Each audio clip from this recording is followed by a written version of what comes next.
Hi everyone. ఈ వీడియోలో last 9 months అండి, సెప్టెంబర్ 2024 నుంచి మే 2025 వరకు ఉన్న ఆంధ్రప్రదేశ్ సంబంధించి కరెంట్ అఫైర్స్ని ఇక్కడ ఎంసీక్యూల రూపంలో అందించడం జరుగుతుంది. మీకు ఆ బిట్తో సహా ఆ బిట్లో ఉన్న పూర్తి సమాచారాన్ని మీకు ఇవ్వడం జరుగుతుందండి. సో మీకు అన్ని కాంపిటేటివ్ ఎగ్జామ్స్కి ఉపయోగపడే విధంగా ఈ బిట్స్ని రూపొందించడం జరిగింది. మా కృషి కనుక మీకు నచ్చితే కంపల్సరీ లైక్ చేయండి, వీడియో చివరి వరకు చూడండి. మంచి మంచి బిట్స్ ఉన్నాయి, మీకు జరగబోయే ఎగ్జామ్స్లో బాగా ఉపయోగపడతాయండి. సో మొదటి ప్రశ్న, విశాఖపట్నం చెన్నై పారిశ్రామిక కారిడార్ అభివృద్ధిలో భాగస్వామిగా ఉన్న అంతర్జాతీయ సంస్థ ఏది? సో మనకి 3 కారిడార్లు మన ఆంధ్రప్రదేశ్ గుండా వెళ్తున్నాయండి, పారిశ్రామిక కారిడార్లు. అందులో విశాఖపట్నం చెన్నై పారిశ్రామిక కారిడార్ అభివృద్ధిలో భాగంగా ఉన్న అంతర్జాతీయ సంస్థ ఏది అనేది ఇక్కడ బిట్ రూపంలో ఇవ్వడం జరిగిందండి. దీని ఆన్సర్ వచ్చేసరికి ఆసియా అభివృద్ధి బ్యాంక్ అండి. ఆసియా అభివృద్ధి బ్యాంక్, బి అనేది దాని యొక్క రైట్ ఆన్సర్. ఇది మనకి విశాఖపట్నం చెన్నై పారిశ్రామిక కారిడార్ని అభివృద్ధిలో భాగస్వామిగా ఉందండి. ఒకసారి ఈ పారిశ్రామిక కారిడార్స్ గురించి ఒక్కసారి వివరంగా చూద్దాం. ఆంధ్రప్రదేశ్లో ప్రస్తుతం 3 పారిశ్రామిక కారిడార్లు అభివృద్ధి చేయబడుతున్నాయి. అందులో ఒకటి విశాఖపట్నం చెన్నై పారిశ్రామిక కారిడార్. ఇది తూర్పు తీర ఆర్థిక కారిడార్లో భాగంగా ఉంది. ఇక్కడ ఆసియా అభివృద్ధి బ్యాంక్ భాగస్వామ్యంతో ఈ కారిడార్ అభివృద్ధి జరుగుతుందండి. ఇందులోకి మనకి విశాఖపట్నం, చిత్తూరులోని శ్రీకాళహస్తి, ఏర్పేడు, కడపలోని కొప్పర్తి జిల్లాలు కడప జిల్లాలోని కొప్పర్తి ఈ పారిశ్రామిక నోడ్లోకి వస్తాయండి. పారిశ్రామిక నోడ్లుగా ఈ లైన్లో గుర్తించారు. రెండోది చెన్నై బెంగళూరు పారిశ్రామిక కారిడార్ అండి. ఇక్కడ ఇంపార్టెంట్, ఈ కారిడార్లో భాగంగా కృష్ణపట్నం వద్ద క్రిస్ సిటీ అనే పేరుతో ఒక పారిశ్రామిక నగరం అభివృద్ధి చేయబడుతుందండి. ఇది కూడా మనకి బిట్ అడగడానికి అవకాశం ఉన్న పాయింట్ అండి. క్రిస్ సిటీ అనేది ఏ పారిశ్రామిక కారిడార్లో అభివృద్ధి చెందుతుంది, లేదా క్రిస్ సిటీ అనేది ఏ జిల్లాలో అభివృద్ధి చెందుతుంది, అలా మనకి క్వశ్చన్లు అడగడానికి అవకాశం ఉంది. ఓకే, నెక్స్ట్ మూడోది వచ్చేసరికి హైదరాబాద్ బెంగళూరు పారిశ్రామిక కారిడార్ అండి. ఈ రాయలసీమ ప్రాంతంలో పారిశ్రామిక అభివృద్ధికి ఇది దోహదపడుతుంది. కడప జిల్లాలోని కొప్పర్తి ఇందులో భాగంగా వస్తుంది. ఇది చాలా ఇట్లో ఈ పాయింట్, కడప జిల్లాలోని కొప్పర్తి అనేది చాలా వాటిలో మనకి కరెంట్ అఫైర్స్లో ఉందండి, చాలా ఇంపార్టెంట్ అది. లేపాక్షి వారోకొల్లు మధ్యలో యాపిల్ ఎలక్ట్రానిక్ సిటీ రానున్నట్లు కూడా ప్రకటించడం జరిగింది. ఇది కూడా మనకి one of the main point అండి. యాపిల్ ఎలక్ట్రానిక్ సిటీ ఎక్కడ రానుంది అని అడగడానికి అవకాశం ఉంది. లేపాక్షి వారోకొల్లు మధ్యలో మనకి యాపిల్ ఎలక్ట్రానిక్ సిటీ అనేది కూడా రానున్నట్లు ప్రకటించారు. సో మనకి ఇవి ఈ పారిశ్రామిక కారిడార్లకు సంబంధించండి. సో దాని ఆన్సర్ ఆసియా అభివృద్ధి బ్యాంక్. నెక్స్ట్ క్వశ్చన్, ఇటీవల తరచుగా వార్తల్లో నిలుస్తున్న డిజి యాత్రలో భాగంగా ఆంధ్రప్రదేశ్లో ఏ విమానాశ్రయంలో డిజి యాత్ర సేవలు మొదటిగా అందుబాటులోకి వచ్చాయి? సో ఇది లేటెస్ట్గా కరెంట్ అఫైర్స్లో ఉందని డిజి యాత్ర. ఎందుకనంటే మన ఆంధ్రప్రదేశ్లో ఒక ఎయిర్పోర్టు డిజి యాత్ర సేవలు అందుబాటులోకి వచ్చింది. కానీ ఇక్కడ క్వశ్చన్ ఇప్పుడు వచ్చిన దాని గురించి అడగలేదండి. ఈ డిజి యాత్ర ఇప్పుడు ఆల్రెడీ న్యూస్లో ఉంది కాబట్టి మొదటిగా ఏ విమానాశ్రయంలో డిజి యాత్ర సేవలు అందుబాటులోకి వచ్చినాయని క్వశ్చన్ ఇవ్వడం జరిగింది. ఆన్సర్ వచ్చేసరికి విజయవాడ అండి. విజయవాడ అంతర్జాతీయ విమానాశ్రయంలో మొదటిగా మనకి డిజి యాత్ర సేవలు అందుబాటులోకి వచ్చాయి. లేటెస్ట్గా అయితే విశాఖపట్నం అండి, కానీ మొదటిగా అయితే మాత్రం విజయవాడ. ఒకసారి దీనికి సంబంధించిన ఇన్ఫర్మేషన్ చూద్దాం. డిజి యాత్ర అనేది భారతదేశంలోని విమానాశ్రయాలలో ప్రయాణికుల అనుభవాన్ని మెరుగుపరచడం కోసం పౌర విమానయాన మంత్రిత్వ శాఖ చేపట్టిన ఒక డిజిటల్ చొరవ. ఇది కాంటాక్ట్లెస్, పేపర్లెస్ అండి. సో జస్ట్ మనకు ఒక యాప్ ఉంటుంది, ఆ యాప్ ద్వారా మనం అన్ని టికెట్ బుకింగ్ కానీ మనకి మొత్తం ఏంటంటే మన చెక్కింగ్ అంతా కూడా అక్కడ అందులోనే పూర్తయిపోతుంది. సో తనిఖీ కూడా చాలా సులభతరం చేయబడుతుంది. ఫేషియల్ గుర్తింపు ఆధారంగా ఇది పనిచేస్తుందండి. సో ఇక్కడ మనకి మెయిన్ పాయింట్ ఏంటి, విజయవాడలోని అంతర్జాతీయ విమానాశ్రయం ఏప్రిల్ 2023లో ఈ డిజి యాత్ర ఇక్కడ ప్రారంభమైందండి. డిజి యాత్ర మొదటిగా దేశంలోని 7 విమానాశ్రయాల్లో ప్రారంభమవగా అందులో ఒకటిగా మన ఆంధ్రప్రదేశ్లోని విజయవాడ నిలిచింది.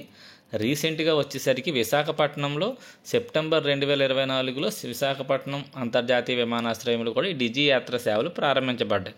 సో ఇది కరెంట్ అఫైర్లో ఉంది, కానీ క్వశ్చన్ ఎలా అడిగామంటే మొదటిగా ఎక్కడ అందుబాటులోకి వచ్చినాయి అని అడగడం జరిగిందండి. సో క్వశ్చన్స్ అలా కూడా ఫ్రేమ్ చేయడం జరుగుతుంది. నెక్స్ట్, విశాఖపట్నంలో భారతదేశపు మొదటి మెడ్టెక్ విశ్వవిద్యాలయానికి సీఎం చంద్రబాబు నాయుడు గారు శంకుస్థాపన చేశారు 2024 సెప్టెంబర్లో. అయితే విశాఖపట్నంలో అసలు మెడిటెక్ జోన్ అనేది ఎప్పుడు ఏర్పాటైంది? సో మెడిటెక్ జోన్లోనే మెడిటెక్ విశ్వవిద్యాలయానికి ఈయన శంకుస్థాపన చేశారండి. ఎప్పుడు సెప్టెంబర్ 2024లో. క్వశ్చన్ ఏమడిగాడంటే అసలు మెడిటెక్ జోన్ అనేది అసలు విశాఖపట్నంలో ఎప్పుడు స్థాపించబడింది? సో ఆన్సర్ వచ్చేసరికి మెడిటెక్ జోన్ అనేది విశాఖపట్నంలో 2016లో స్థాపన జరిగిందండి. అంటే శంకుస్థాపన జరిగింది. అది వర్క్ చేయడం ప్రారంభించింది 2018, కానీ ఎప్పుడు స్థాపించబడిందంటే మాత్రం ఎప్పుడు ఏర్పాటు చేయబడిందంటే 2016లో దానికి శంకుస్థాపన చేయడం అనేది జరిగిందండి. సో ఆంధ్రప్రదేశ్ మెడ్టెక్ జోన్ ప్రాంగణంలో విశ్వవిద్యాలయం ఏర్పాటు కానుంది. మనందరికీ తెలిసిందే, ఇది వైద్య పరికరాల తయారీలో మనకి భారతదేశం మొట్టమొదటి సమగ్రమైన జోన్ అండి. సో ఈ యూనివర్సిటీ ఏదైతే ఇప్పుడు ఏర్పాటు చేయనుందో అది 2025-26 విద్యా సంవత్సరం నుంచి కార్యకలాపాలను ప్రారంభించనుంది. సో మనకి ఇది ఎక్కడుంది అంటే విశాఖపట్నంలో నడుపూరు గ్రామ ప్రాంతంలో విశాఖపట్నం ఉక్కు కర్మాగారాన్ని ఆనుకుని మెడిటెక్ జోన్ అనేది ఉంది. దీని స్థాపన 2016 అక్టోబర్ 19న జరిగింది. దీని ప్రారంభం అంటే ఇది వర్కింగ్ మాత్రం 2018 డిసెంబర్ 13న ప్రారంభించబడింది. సో అది మెడిటెక్ జోన్కి సంబంధించిన ఇన్ఫర్మేషన్ అండి. మీకు మా కృషి మా ఎఫర్ట్ ఏదైతే ఉందో అది నచ్చినట్లయితే కంపల్సరీ లైక్ చేయండి. మీరు మమ్మల్ని ఎంకరేజ్ చేసినట్లు ఉంటుంది. 2024 సెప్టెంబర్లో విజయవాడ రైల్వే స్టేషన్కి NSG-1 హోదా లభించింది. అయితే NSG-1 హోదాకు సంబంధించి క్రింది వాటిలో సరికాని వాక్యాన్ని గుర్తించండి. సో మనకి విజయవాడకి NSG-1 హోదా వచ్చిందండి. దానికి సంబంధించి అసలు NSG-1 అంటే ఏంటి, ఎవరికి ఇస్తారనే దాన్ని బేస్ చేసుకుని ఇక్కడ క్వశ్చన్ ఫ్రేమ్ చేయడం జరిగింది. రెండు తెలుగు రాష్ట్రాల్లోనూ ఈ హోదా సాధించిన మొట్టమొదటి రైల్వే స్టేషన్ విజయవాడగా నిలిచిందని ఇవ్వడం జరిగిందండి. ఇక్కడ సరికాని వాక్యం అడిగాడు కాబట్టి ఇది సరికాదండి. ఏంటంటే మనకి విజయవాడ కంటే ముందు సికింద్రాబాద్ రైల్వే స్టేషన్కి ఈ హోదా రావడం జరిగిందండి. కాబట్టి మనది రెండోది అవుతుంది ఏది విజయవాడ అనేది. నెక్స్ట్ ఇంకా మిగతా 3 కరెక్టే, కాకపోతే ఒక్కసారి మన NSG హోదా అనేది ఏంటో తెలుసుకోవాలి. కాబట్టి దానికి సంబంధించిన ఇన్ఫర్మేషన్ ఏంటంటే ఈ హోదా సాధించాలి అంటే సంవత్సరంలో 20 కోట్ల మంది ఈ స్టేషన్ ద్వారా ప్రయాణం సాగించాలి. అది రైట్ అండి. NSG-1 హోదాను ప్రయాణికుల సంఖ్య మరియు ఆదాయం ఆధారంగా ఇస్తారు. ఇది కూడా కరెక్టేనండి. ఈ హోదా సాధించిన రైల్వే స్టేషన్కి అత్యధిక ఆధునిక సదుపాయాలు మరియు భద్రత కల్పిస్తారు. సో ఇవన్నీ కరెక్టేనండి. వచ్చి తప్పు ఏంటి అంటే ఆ 2 తెలుగు రాష్ట్రాల్లో మొట్టమొదటిది విజయవాడ అని ఇవ్వడం జరిగింది. అది తప్పండి. దానికంటే ముందు సికింద్రాబాద్ ఉంది. ఇది రెండోదండి. నెక్స్ట్, ప్రసిద్ధి కళాకారుడు పద్మశ్రీ గ్రహీత కోట సత్యదానంద శాస్త్రి గారు ఇటీవల కన్నుమూశారు. ఈయన ఏ కళారంగానికి చెందినవారు? ఆన్సర్ వచ్చేసరికి అండి హరికథ అండి. హరికథకు సంబంధించిన ఇతను ఒక పద్మశ్రీ గ్రహీత ప్రసిద్ధి కళాకారుడు అండి. ఈయన చనిపోయారు ఈ మధ్య. సో ఆన్సర్ వచ్చేసరికి హరికథ. నెక్స్ట్, ఆంధ్రప్రదేశ్ పంచాయతీరాజ్ శాఖ 13,326 గ్రామ సభలను ఒకే రోజు నిర్వహించి ప్రపంచ రికార్డు సృష్టించింది. ఈ నెంబర్ ఇంపార్టెంట్ అండి. ఆంధ్రప్రదేశ్ గ్రామ సభల ప్రపంచ రికార్డును గుర్తించి ధృవీకరించిన సంస్థ ఏది? ఏ సంస్థ మనకి ఈ ధృవీకరణ పత్రం ఇచ్చింది? చాలామంది గిన్నీస్ బుక్ అలా అనుకుంటారండి, లిమ్కా బుక్, అవేమీ కాదండి. ఆన్సర్ వచ్చేసరికి వరల్డ్ రికార్డ్స్ యూనియన్ అండి. వరల్డ్ రికార్డ్స్ యూనియన్ అనే సంస్థ మనకి ఈ గుర్తింపుని ఇవ్వడం జరిగింది. సో 13,326 గ్రామ సభలు ఒకే రోజు నిర్వహించి ప్రపంచ రికార్డు సృష్టించినట్టు వరల్డ్ రికార్డ్స్ యూనియన్ సంస్థ గుర్తించిందండి. నెక్స్ట్ 7వ బిట్, 2024లో ఆంధ్రప్రదేశ్ కాలుష్య నియంత్రణ మండలికి కొత్త చైర్మన్గా ఇటీవల ఎవరు నియమితులయ్యారు? సో ఇంపార్టెంట్ బిట్ అండి ఇది కూడా. నియామకాల్లో వచ్చేసరికి మనకి కాలుష్య నియంత్రణ మండలికి కొత్త చైర్మన్గా ఇటీవల ఎవరు నియమితులయ్యారు అంటే ఆన్సర్ డాక్టర్ పి కృష్ణయ్య గారండి. డాక్టర్ పి కృష్ణయ్య గారు మనకి ఈ కాలుష్య నియంత్రణ మండలికి చైర్మన్గా నియమితులయ్యారు. 8వ బిట్, ఆంధ్రప్రదేశ్ క్యాబినెట్ ఇటీవల భోగాపురం అంతర్జాతీయ విమానాశ్రయం పేరును ఏ రకంగా మార్చింది? సో భోగాపురం విమానాశ్రయం పేరుని మార్చడం జరిగిందండి. సో దాన్ని ఎలా మార్చారు, పేరు ఏం పెట్టారు అనేది క్వశ్చన్. సో దాని ఆన్సర్ వచ్చేసరికి అల్లూరి సీతారామరాజు అంతర్జాతీయ విమానాశ్రయంగా దాన్ని నామకరణం చేయడం జరిగిందండి. So very important question. Bhogapuram అంతర్జాతీయ విమానాశ్రయం పేరు ఏం పెట్టారంటే అల్లూరి సీతారామరాజు అంతర్జాతీయ విమానాశ్రయం. ఈ భోగాపురం విమానాశ్రయం మనకి విజయనగరం జిల్లాలో కలదండి. అక్కడ కన్స్ట్రక్షన్ జరుగుతుంది ఇంకా. నెక్స్ట్ 9వ క్వశ్చన్, ఇటీవల ప్రతి విద్యార్థికి అపార్ ఐడి కార్డులు ఇవ్వనున్నట్లు ప్రభుత్వం ప్రకటించింది. అపార్ ఐడి యొక్క పూర్తి రూపం ఏంటి? సో అపార్ ఐడి చాలా ఇంపార్టెంట్. ప్రతి విద్యార్థికి ఇప్పుడు అపార్ ఐడి అనేది ఇవ్వడం జరుగుతుందండి. అది అపార్ ఐడిలో అపార్ అంటే ఏంటి? ఆన్సర్ వచ్చేసరికి అండి automated permanent academic account registry అండి. ఇది ఆన్సర్ అండి. Automated permanent academic account registry పిల్లవాడు జాయిన్ అయిన కాడి నుంచి పాఠశాలలో వాడి ప్రతి దాన్ని ఏమంటారంటే అతనికి సంబంధించిన ప్రతి మార్కులు కానీ, సాధించిన పథకాలు కానీ, సర్టిఫికేట్స్ కానీ ప్రతిదీ డిజిటల్ రూపంలో అందులో నమోదు చేయబడుతుందండి. సో ఒకసారి దాని గురించి చూద్దాం. అపార్ ఐడి కార్డులు automated permanent academic account registry అండి. సో ఎన్ఈపి 2020లో భాగంగా వీటిని ఏర్పాటు చేస్తున్నారు. One nation one student ID card అనే చొరవలో భాగంగా దీన్ని ఏర్పాటు చేస్తున్నారు అని పిలుస్తున్నారండి. దీన్ని one nation one student ID card. 12 అంకెలు ఉంటాయండి. ఇది ఇంపార్టెంట్. అపార్ ఐడిలో ఎన్ని అంకెలు ఉంటాయని కూడా మనల్ని క్వశ్చన్ అడగడానికి అవకాశం ఉంది. ఇది ప్రీ ప్రైమరీ కాడి నుంచి అంటే అంగన్వాడీ కాడి నుంచి ఉన్నత విద్య వరకు విద్యార్థి యొక్క అన్ని సర్టిఫికెట్లు కానీ, గ్రేడ్లు కానీ మొత్తం అంతా కూడా ఒక చోట డిజిటల్గా నిల్వ చేయబడడం కోసం దీన్ని ఏర్పాటు చేస్తున్నారండి. ఆంధ్రప్రదేశ్లోని అహోబిలం ఇటీవల ఏ విభాగంలో కేంద్ర పర్యాటక అవార్డును సొంతం చేసుకుంది? సో అహోబిలానికి కేంద్ర పర్యాటక అవార్డు దక్కిందండి. అది ఏ విభాగంలో వచ్చింది అనేది క్వశ్చన్. ఆన్సర్ వచ్చేసరికి అండి ఉత్తమ ఆధ్యాత్మిక పర్యాటక కేంద్రం కింద మనకి అవార్డు దక్కడం జరిగిందండి. ఉత్తమ ఆధ్యాత్మిక పర్యాటక కేంద్రం.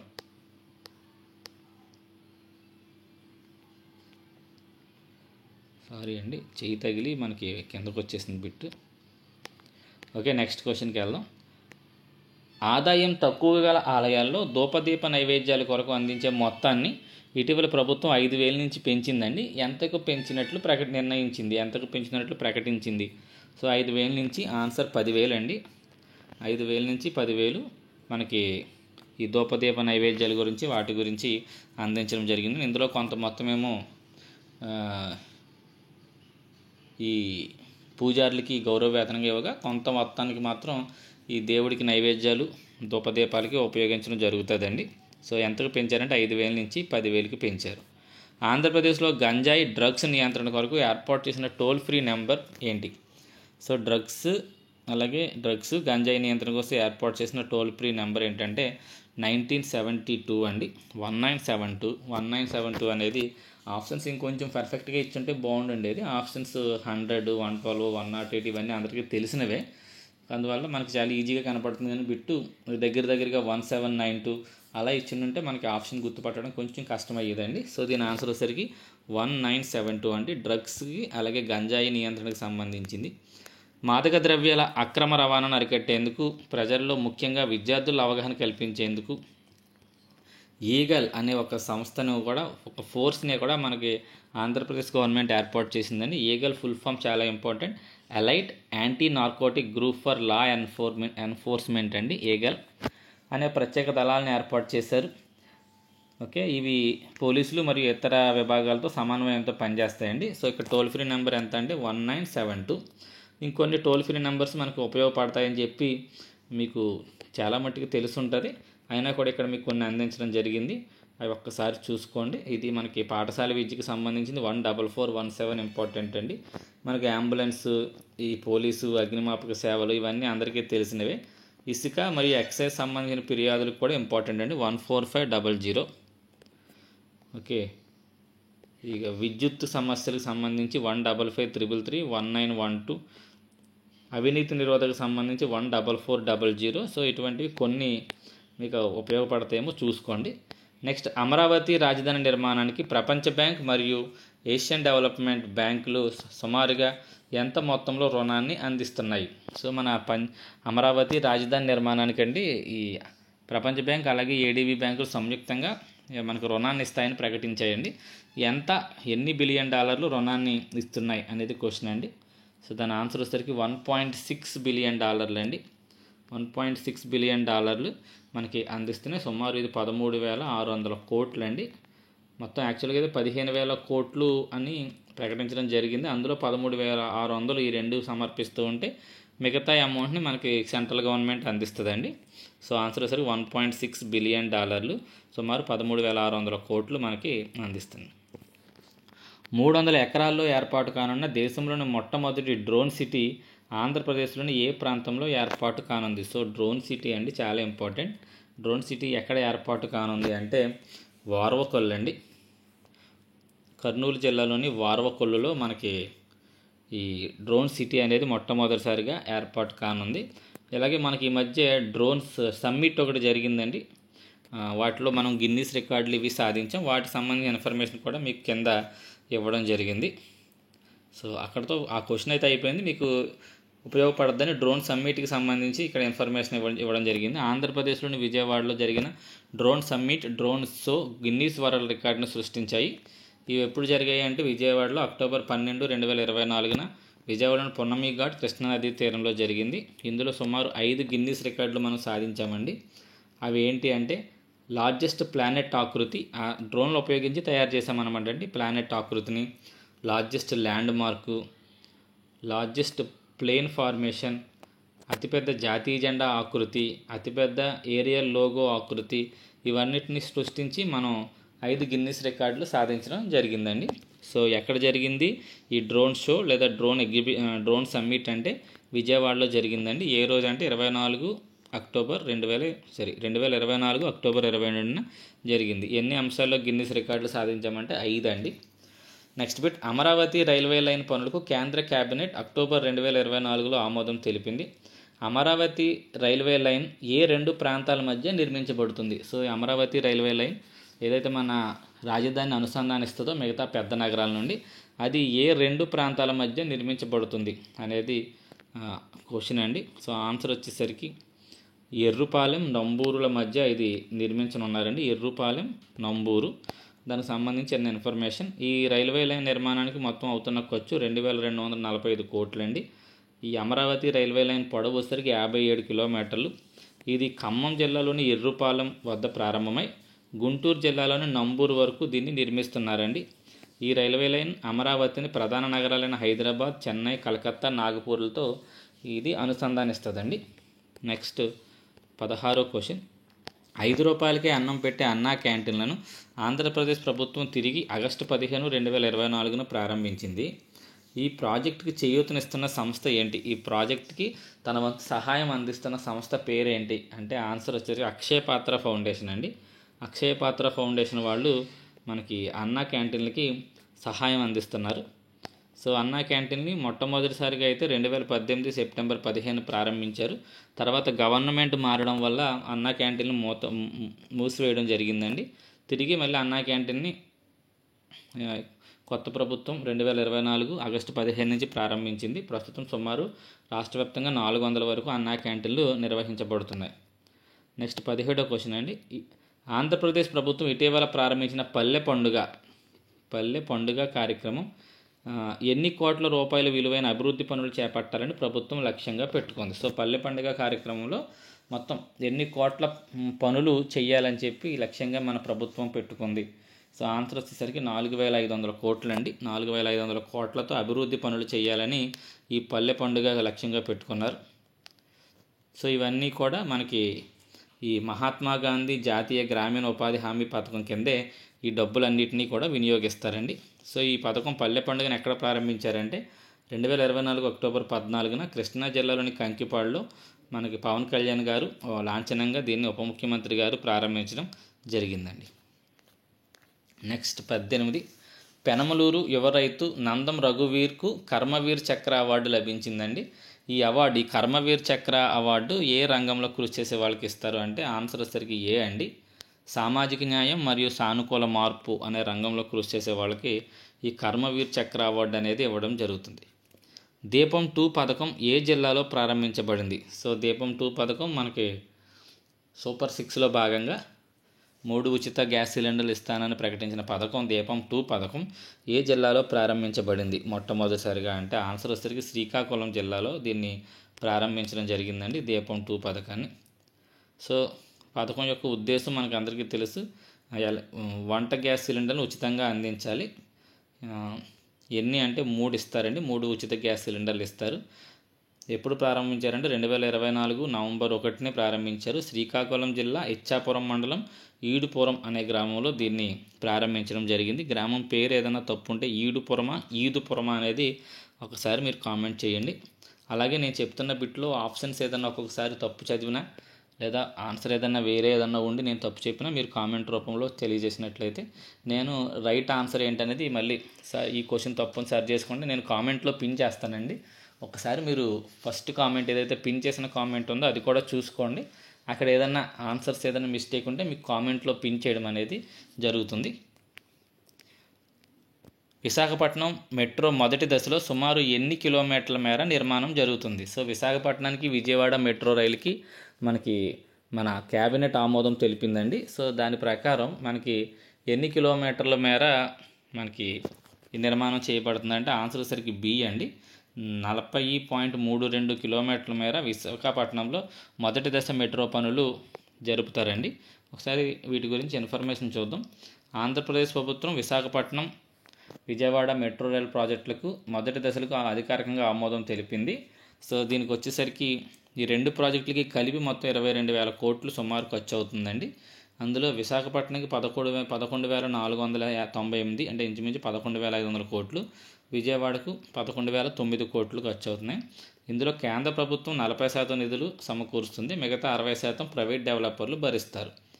సో ఇక విశాఖపట్నం మెట్రో రైలు వివరాలకు వస్తే మొదటి దశ 46.23 కిలోమీటర్లు 3 కారిడార్లో నిర్మిస్తారండి. విజయవాడ వచ్చేసరికి మొదటి దశ 38.40 2 కారిడార్లో వీటిని నిర్మించడం జరుగుతుందండి. నెక్స్ట్, ఇటీవల అల్లూరి సీతారామరాజు జిల్లాలోని మర్రిపాకల అటవీ ప్రాంతాన్ని బయోస్పియర్గా ప్రతిపాదించనున్నట్లు చింతపల్లి ఫారెస్ట్ బృందం వాళ్ళు తెలిపారు. సో ప్రతిపాదన అండి ఇది గవర్నమెంట్కి ప్రతిపాదనలు వెళ్ళాయి అనమాట. సెంట్రల్ గవర్నమెంట్ నుంచి ఇది మధ్యకి యునెస్కోకి వెళ్తుంది అనుకుంటున్నానండి. అయితే ఆంధ్రప్రదేశ్లో గల ఏకైక బయోస్పియర్ రిజర్వ్ ఏది?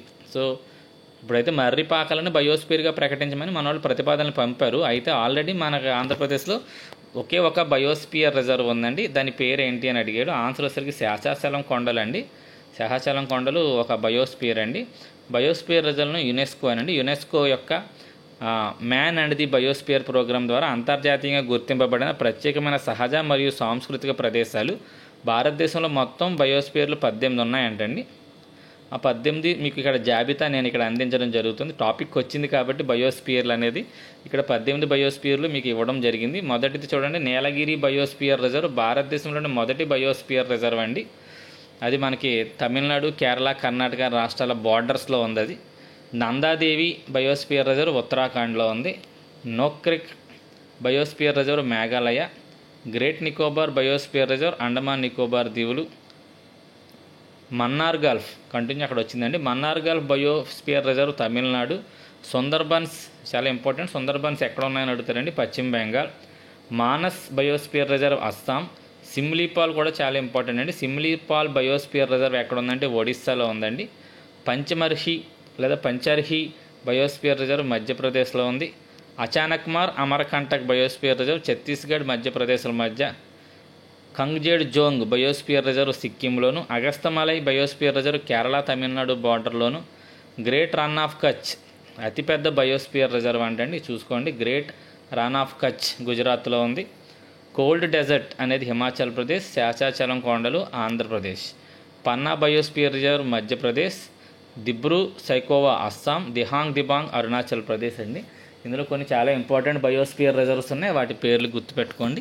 నెక్స్ట్ 23, ఆంధ్రప్రదేశ్ క్రీడా విధానం 2024-29 ఏ సంవత్సరం నాటికి రాష్ట్రాన్ని క్రీడా ప్రతిభ మరియు ఆవిష్కరణలకు గ్లోబల్ హబ్గా ఉంచాలని లక్ష్యంగా పెట్టుకుంది? ఒకసారి మళ్ళీ క్వశ్చన్ చదువుతున్నాను. ఆంధ్రప్రదేశ్ క్రీడా విధానం 2024-29 ప్రకారం ఏ సంవత్సరం నాటికి రాష్ట్రాన్ని క్రీడా ప్రతిభ మరియు ఆవిష్కరణలకు గ్లోబల్ హబ్గా ఉంచాలని నిర్ణయం తీసుకుంది? సో ఆన్సర్ వచ్చేసరికి అంటే దీనికి సి అండి. 2029 నాటికి మనం గ్లోబల్ హబ్గా మారాలని, దేనికి క్రీడా ప్రతిభలోను అలాగే క్రీడా ఆవిష్కరణలోను కూడా మనం గ్లోబల్ హబ్గా మారాలని ప్రకటించడం జరిగిందండి. ఒక్కసారి నూతన క్రీడా విధానం ఏంటనేది ఒక్కసారి చూద్దాం. 2029 నాటికి ఆంధ్రప్రదేశ్ని క్రీడా నైపుణ్యానికి ఆవిష్కరణకు ప్రపంచ స్థాయి కేంద్రంగా తీర్చిదిద్దాలండి. ఇది కూడా చూడండి, గుంటూరు, కాకినాడ, విశాఖపట్నంలో కేంద్ర ప్రభుత్వ సహాయంతో జాతీయ స్థాయిలో అత్యుత్తమ శిక్షణా కేంద్రాలు ఏర్పాటు చేయనున్నారు. ఇది చాలా ఇంపార్టెంట్ అండి. ఉద్యోగులకు క్రీడా కోటాను 2% నుంచి 3% పెంచారు. వెరీ ఇంపార్టెంట్ అండి. ఇక వేరువేరు పోటీల్లో పథకాలు సాధించే వాళ్ళకి ప్రైజ్ మనీని కూడా పెంచారండి భారీగా. ఒలింపిక్ క్రీడల్లో బంగారు పథకానికి 2 కోట్లు, వెండి పథకానికి 5 కోట్లు, కాంస్య పథకానికి 3 కోట్లు. ఒలింపిక్ క్రీడల్లో పాల్గొంటే చాలు, పథకం గెలవకపోయినా పర్లేదు, 15 లక్షలు ఇస్తారండి. నెక్స్ట్ బంగారు ఆసియా క్రీడల్లో బంగారు పథకానికి 4 కోట్లు, వెండికి 2, కాంస్యానికి 3, పాల్గొంటే చాలు 10 లక్షలు ఇస్తారండి. కామన్వెల్త్ క్రీడల్లో బంగారానికి 50, వెండికి 30, కాంస్యానికి 25, పాల్గొంటే చాలు 5 లక్షలు ఇస్తారండి. ఇంకా చాలా ఉన్నాయి, అదంతా ఇస్తే ఇక్కడ చాలా పెద్ద పేజ్ అయిపోద్దని మెయిన్ ఇంపార్టెంట్ ఇచ్చానండి. ఇవన్నీ చూసుకోండి. ఆంధ్రప్రదేశ్ డ్రోన్ పాలసీ ప్రకారం రాష్ట్రంలో కనీసం ఎన్ని డ్రోన్ కంపెనీలను స్థాపించాలని లక్ష్యంగా పెట్టుకున్నారు. సో ఈ డ్రోన్ పాలసీ ప్రకారం మన ఆంధ్రప్రదేశ్ రాష్ట్రంలో కనీసం ఎన్ని డ్రోన్ కంపెనీలు స్థాపించబడాలని మనం లక్ష్యంగా పెట్టుకున్నాం అనేది బిట్ అండి. ఆన్సర్ వచ్చేసరికి కనీసం ఒక 100 డ్రోన్ కంపెనీలు స్థాపించాలని లక్ష్యంగా పెట్టుకున్నారండి. సో ఒకసారి డ్రోన్ పాలసీ ఏంటో చూద్దాం. Andhra Pradesh drone policy 2024-29. డ్రోన్ రంగంలో 1000 కోట్ల పెట్టుబడులు ఆకర్షించడం లక్ష్యం అండి. 40,000 ఏమో ఉద్యోగాలు సృష్టించాలనుకుంటున్నాం. డ్రోన్ల ద్వారా వచ్చే ఆదాయం 3,000 కోట్లు సాధించాలనేది లక్ష్యం. ఆంధ్రప్రదేశ్ని ప్రపంచ డ్రోన్ డెస్టినేషన్గా, డ్రోన్ హబ్గా తీర్చిదిద్దాలి. దీనికోసమే కర్నూలు జిల్లా వారవకల్లో 300 ఎకరాల్లో డ్రోన్ తయారీ, టెస్టింగ్, రీసెర్చ్ అండ్ డెవలప్మెంట్ సౌకర్యాలని ఏర్పాటు చేస్తున్నారు. 25,000 మంది డ్రోన్ పైలట్లుగా శిక్షణ ఇవ్వాలని లక్ష్యంగా పెట్టుకున్నారు. రాష్ట్రంలో 20 రిమోట్ పైలట్ ట్రైనింగ్ కేంద్రాలను, 50 డ్రోన్ నైపుణ్యాభివృద్ధి కేంద్రాలను ఏర్పాటు చేయనున్నారు. ఇవన్నీ కూడా డ్రోన్ పాలసీకి సంబంధించిన ముఖ్య అంశాలండి. సో నెక్స్ట్, ఆంధ్రప్రదేశ్లో మొదటి ఆర్టిఫిషియల్ ఇంటెలిజెన్స్ యూనివర్సిటీని ఏ రాష్ట్రంలో ఏర్పాటు చేస్తున్నారు భారతదేశంలో? సో ఆన్సర్ సరికి ఆంధ్రప్రదేశ్ అండి. ఎందుకంటే మనకి ఆంధ్రప్రదేశ్ కరెంట్ అఫైర్స్ అయినప్పుడు ఆంధ్రప్రదేశ్ కంపల్సరీ ఉంటుంది. సో ఎవరు ఏర్పాటు చేస్తున్నారు అనేది మనకి ఇక్కడ ఇంపార్టెంట్ అండి. ఇది దేశంలోనే మొదటి యూనివర్సిటీ అవుతుంది ఆర్టిఫిషియల్ ఇంటెలిజెన్స్కి సంబంధించి. ప్రపంచంలోనే ప్రముఖ ఏఐ చిప్ తయారీ సంస్థ ఎన్విడియా అనేది ఈ యూనివర్సిటీకి మద్దతునిస్తుందండి. ఇది చాలా ఇంపార్టెంట్ బిట్ అండి. ఈ భాగస్వామ్యం ద్వారా రాబోయే 2 ఏళ్లలో 10,000 మంది ఇంజనీరింగ్ విద్యార్థులకు ఏఐ నైపుణ్యాల్లో శిక్షణ ఇవ్వాలని లక్ష్యంగా పెట్టుకున్నారు. ఆంధ్రప్రదేశ్ చెందిన 500 ఏఐ స్టార్టప్లకు ఎన్విడియా ఇన్స్పెక్షన్ ప్రోగ్రాంలో చేరే అవకాశం కల్పిస్తున్నారు. సో 500 స్టార్టప్లకి ఈ ఎన్విడియా యొక్క ఇన్స్పెక్షన్ ప్రోగ్రాంలో చేరేందుకు కూడా మనకి అవకాశం కల్పిస్తున్నారండి. నెక్స్ట్ 26, ఆంధ్రప్రదేశ్లో ఎస్సీ వర్గీకరణ అమలుకు నివేదిక సమర్పించిన ఏకసభ్య కమిషన్ చైర్మన్ ఎవరు? సో ఇక్కడ మనకి ఎస్సీ వర్గీకరణ ఆల్రెడీ జరిగిందండి. దానికి సంబంధించి నివేదిక సమర్పించిన ఏకసభ్య కమిషన్ చైర్మన్ ఎవరు? సో ఆన్సర్ వచ్చేసరికి రాజీవ్ రంజన్ మిశ్రా అండి. సో ఒకసారి మనకి ఈ వర్గీకరణ ఆల్రెడీ జరిగింది కాబట్టి కొంత ఇంపార్టెంట్ ఇన్ఫర్మేషన్ ఇక్కడ ఇవ్వడం జరిగింది. రాష్ట్రంలో మొత్తం 59 ఎస్సీ ఉపకులాలు ఉండగా వాటిని వెనుకబాటుతనం, జనాభా మరియు సామాజిక సమైక్యత ఆధారంగా 3 గ్రూపులుగా వర్గీకరించారండి. మొత్తం ఎస్సీ రిజర్వేషన్ 15ని ఆ మూడింటి మధ్య పంచడం జరిగిందండి. గ్రూప్ 1లో 12 కులాలు, వాటి రిజర్వేషన్ 1% అండి. అందులో నెక్స్ట్ గ్రూప్ 2లో 18 కులాలు ఉన్నాయి, మాదిగా మొదలైనవన్నీ ఇందులో ఉన్నాయి. వీరికి 6.5% రిజర్వేషన్ అండి. గ్రూప్ 3లో 29 కులాలు ఉన్నాయి, మాల మొదలైన కులాలు ఇక్కడ ఉంటాయండి. వీరికి 7.5% రిజర్వేషన్ కల్పిస్తున్నారు. ఇప్పుడు గుర్తుపెట్టుకోవాల్సిన అంశం ఎన్ని విధాలుగా సబ్ కేటగరైజేషన్ జరిగిందంటే 3 అండి. నెక్స్ట్ 27, ఆంధ్రప్రదేశ్ ప్రభుత్వం భారతదేశంలో మొదటి క్వాంటమ్ కంప్యూటింగ్ విలేజ్ను అమరావతిలో ఏర్పాటు చేయనుంది. ఈ క్వాంటమ్ విలేజ్ ప్రాజెక్టుకు డిజైన్ను అందిస్తున్న సంస్థ ఏది? సో వెరీ ఇంపార్టెంట్ అండి. మనకి క్వాంటమ్ కంప్యూటింగ్ విలేజ్ అమరావతి, దానికి అసలు డిజైన్ రూపొందిస్తున్న సంస్థ ఏంటంటే ఆన్సర్ L&T అండి. L&T సంస్థ డిజైన్ రూపొందిస్తుంటే IBM ఏమో లోపల సిస్టమ్స్ యొక్క హార్డ్వేర్, సాఫ్ట్వేర్ని అందిస్తుంది. సో అమరావతిలో భారతదేశం మొట్టమొదటి క్వాంటమ్ కంప్యూటింగ్ విలేజ్ స్థాపించబడింది. ఈ ప్రాజెక్టుకు IBM మరియు టాటా కన్సల్టెన్సీ సర్వీసెస్, అలాగే లారెన్స్ ట్రూబో వంటి ప్రధాన సంస్థలు మద్దతు ఇస్తున్నాయి. ఈ భవనంలో అత్యాధునిక క్వాంటమ్ సిస్టమ్స్ ఉంటాయి. ఇందులో భారతదేశంలోని అతిపెద్ద క్వాంటమ్ కంప్యూటర్గా భావిస్తున్న IBM క్వాంటమ్ సిస్టమ్స్ కూడా ఉంటాయి. సో గుర్తుపెట్టుకోండి, ఈ హార్డ్వేరు, సాఫ్ట్వేర్ అంతా కూడా IBM సప్లై చేస్తుందండి. ఓకే, డిజైన్ క్వశ్చన్ ఏమి అడిగాడంటే డిజైన్ ఎవరు చేస్తున్నారో అని అడిగారండి. డిజైన్ చేసేది మాత్రం L&T అనే సంస్థ అండి. సో అది గుర్తుపెట్టుకోండి. సో ఆన్సర్ వచ్చేసరికి B.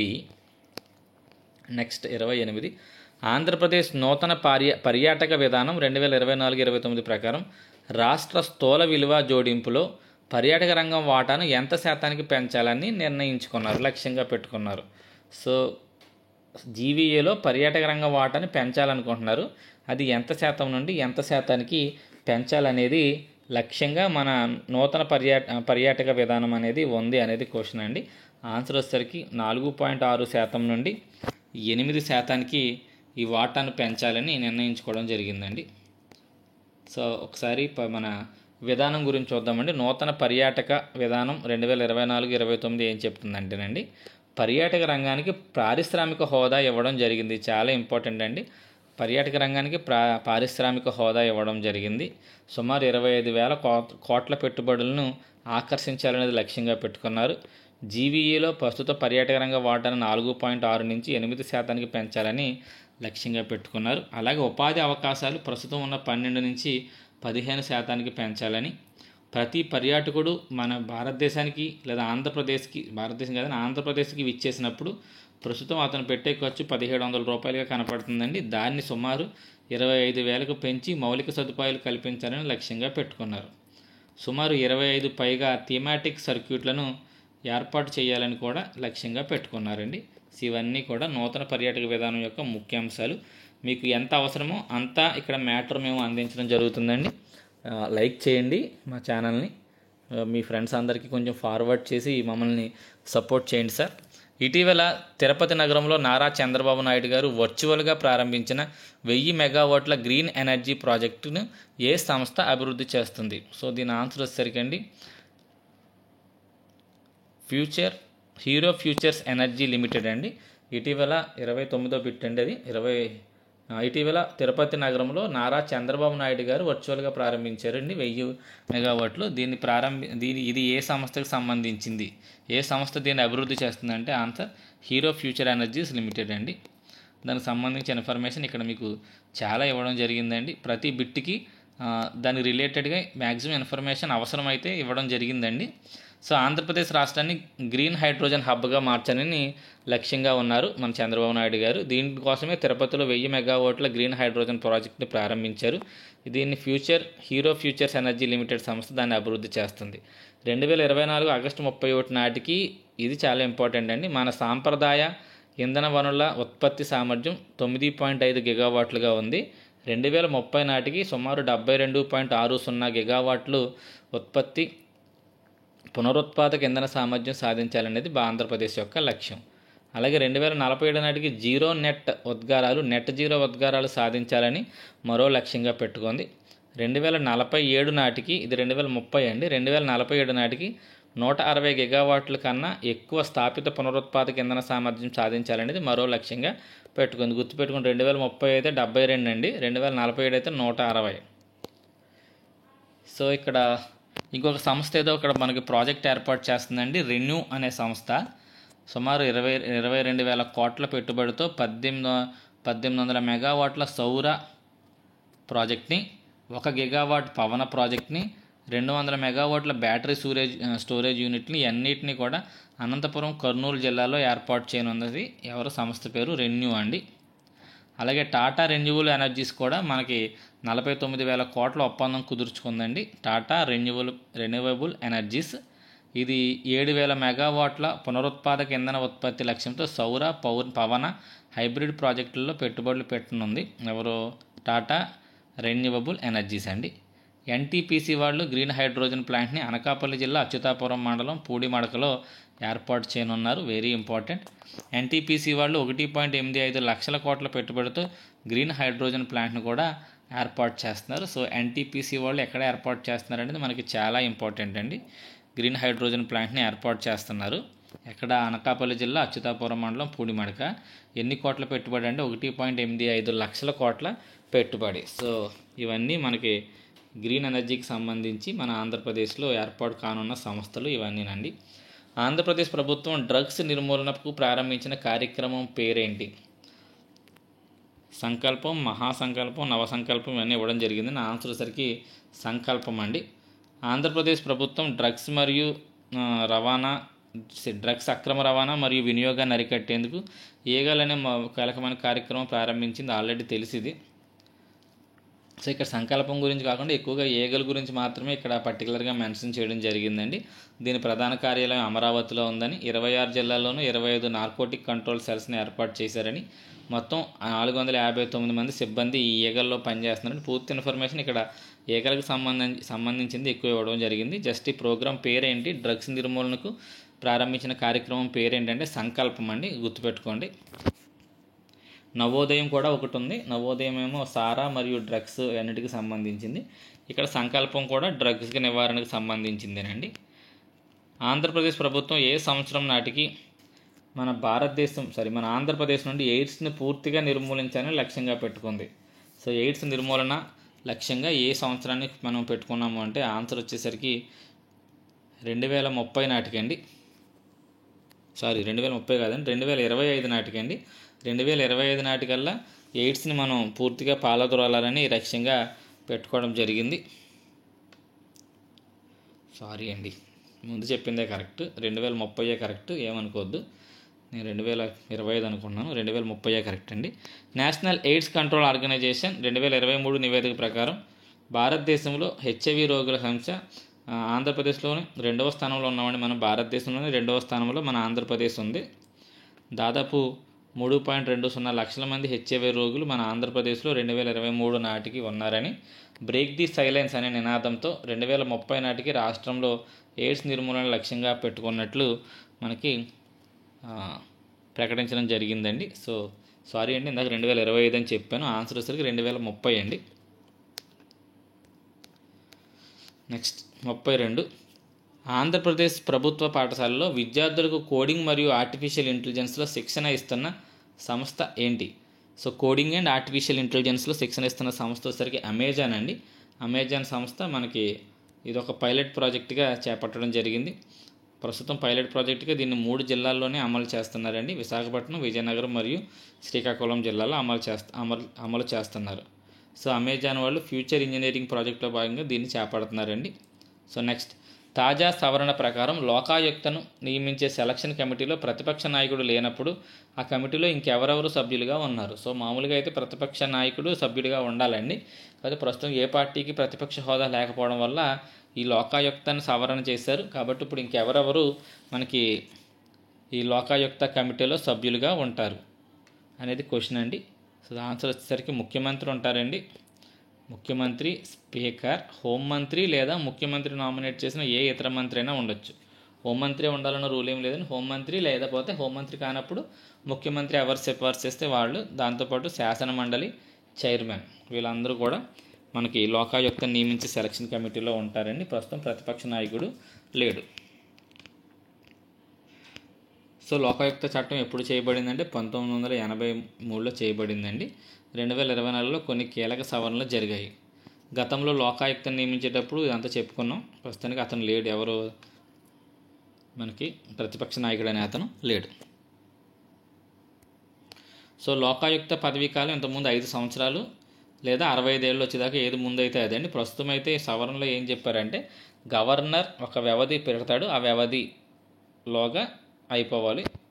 అయితే ఆ వ్యవధి మాత్రం 5 సంవత్సరాలు మించకూడదు. గవర్నర్ 3 సంవత్సరాలు అయితే 3 సంవత్సరాలే, 2 సంవత్సరాలు అంటే 2 సంవత్సరాలే. అలా ఛాన్స్ ఉంది కదండి. 10 సంవత్సరాలుగా పెంచడానికి గవర్నర్కి అవకాశం లేదండి. మ్యాక్సిమం 5 ఇయర్స్, అంతకుమించి గవర్నర్ పెంచడానికి అవకాశం అయితే లేదు. కాబట్టి గవర్నర్ ఎన్ని సంవత్సరాలు పదవిలో ఉంటారని చెప్తే అన్ని సంవత్సరాలు మాత్రమే లోకాయుక్త పదవిలో ఉంటారు. నెక్స్ట్ 34. కర్నూలు జిల్లా వార్వకల్లులో 1200 ఎకరాలలో ఎలక్ట్రిక్ వెహికల్ పార్కుని ఏర్పాటు చేయడం కొరకు ఆంధ్రప్రదేశ్ ప్రభుత్వంతో ఒప్పందం కుదుర్చుకున్న సంస్థ ఏది? సో ఎలక్ట్రిక్ వెహికల్ పార్క్ అండి, వెరీ ఇంపార్టెంట్. ఏ సంస్థ ఏర్పాటు చేస్తుంది? ఎక్కడ? వార్వకల్లు, కర్నూలు జిల్లాలో 1200 ఎకరాల్లో ఏర్పాటు చేస్తుంది. ఆన్సర్ సరికి పీపుల్స్ టెక్ గ్రూప్ అండి ఈ సంస్థ ఏర్పాటు చేస్తుంది. నెక్స్ట్, ఆంధ్రప్రదేశ్ ప్రభుత్వం పొట్టి శ్రీరాములు వర్ధంతిని ఆత్మార్పణ దినోత్సవంగా పాటించాలని నిర్ణయించింది. సో అయితే పొట్టి శ్రీరాములు గారి వర్ధంతి ఏ రోజున జరుపుకుంటాం అనేది క్వశ్చన్ అండి, వెరీ ఇంపార్టెంట్. ఆన్సర్ వచ్చరికి డిసెంబర్ 15 అండి. ఇతను ఆమరణ నిరాహార దీక్ష చేసి 58 రోజుల పాటు డిసెంబర్ 15న కన్నుమూయడం జరిగింది. సో ఆన్సర్ వచ్చరికి డిసెంబర్ 15 అండి. ఆంధ్రప్రదేశ్ ప్రభుత్వం ఇటీవల ప్రారంభించిన నవోదయ కార్యక్రమం దేనికి సంబంధించింది? ఇందాకే చెప్పుకున్నామండి. నవోదయం అనేది కూడా ఆ, స- గంజాయి, సారా లాంటివి చేయడం కోసం. ఇందాక చెప్పుకున్నది ఏంటండి, అదేమో డ్రగ్స్కి సంబంధించింది. ఓకే, సంకల్పం అనేది వచ్చింది కదండి. ఆ సంకల్పం అనేదేమో డ్రగ్స్కి సంబంధించింది, నవోదయం ఏమో సారా గంజాయికి సంబంధించింది. సో నవోదయం 2.0 అనేది ఆంధ్రప్రదేశ్లో అక్రమ మద్యం, డ్రగ్స్ మరియు గంజాయిని పూర్తిగా నిర్మూలించడానికి చేపట్టిన ఒక ప్రత్యేక కార్యక్రమం. 2016లో కూడా నవోదయం అనే కార్యక్రమం చాలా విజయవంతంగా అమలు చేశారంటండి. డ్రగ్స్కి హెల్ప్ లైన్ అనేది ఇది 1972 ఆల్రెడీ చూసాం. ఇంకొకటి కూడా ఉంది 14405 అనేది కూడా ఈ డ్రగ్స్ సంబంధిత కార్యకలాపాలకు గుర్తించి చెప్పడానికి వీలుగా టోల్ ఫ్రీ నెంబర్లు ఇవ్వడం జరిగిందండి. క్రింది వాటిలో ఆంధ్రప్రదేశ్లో కొత్తగా మంజూరైన కేంద్రీయ విద్యాలయం లేని ప్రాంతం ఏది? సో మనందరికీ తెలుసు, రీసెంట్గా మనకి 8 కేంద్రీయ విద్యాలయాలని కేంద్ర ప్రభుత్వం మన ఆంధ్రప్రదేశ్కి కేటాయించింది. అందులో లేనిది ఏంటి అంటే తిరుపతి అండి. తిరుపతి మనకి కొత్తగా ప్రకటించిన కేంద్రీయ విద్యాలయాల్లో ఆ లిస్టులో తిరుపతి అనేది లేదండి. ఏమేమి ఉన్నాయనేది కింద ఇవ్వడం జరిగిందండి. సో ఏమేమి ఉన్నాయి అంటే మదనపల్లెలోని వలసపల్లె, సత్యసాయి జిల్లాలోని పాలసముద్రం, గుంటూరు జిల్లాలోని తాళ్ళపల్లె, రొంపిచెర్ల 2 ఉన్నాయండి గుంటూరు జిల్లాలో, కృష్ణా జిల్లాలో నందిగామ, నూజివీడు, నంద్యాల జిల్లాలోని డోన్లలో కొత్తగా ఇవి మంజూరయ్యాయండి. సో 8 మొత్తం మంజూరయ్యాయి. అందులో తిరుపతి అనేది లేదు.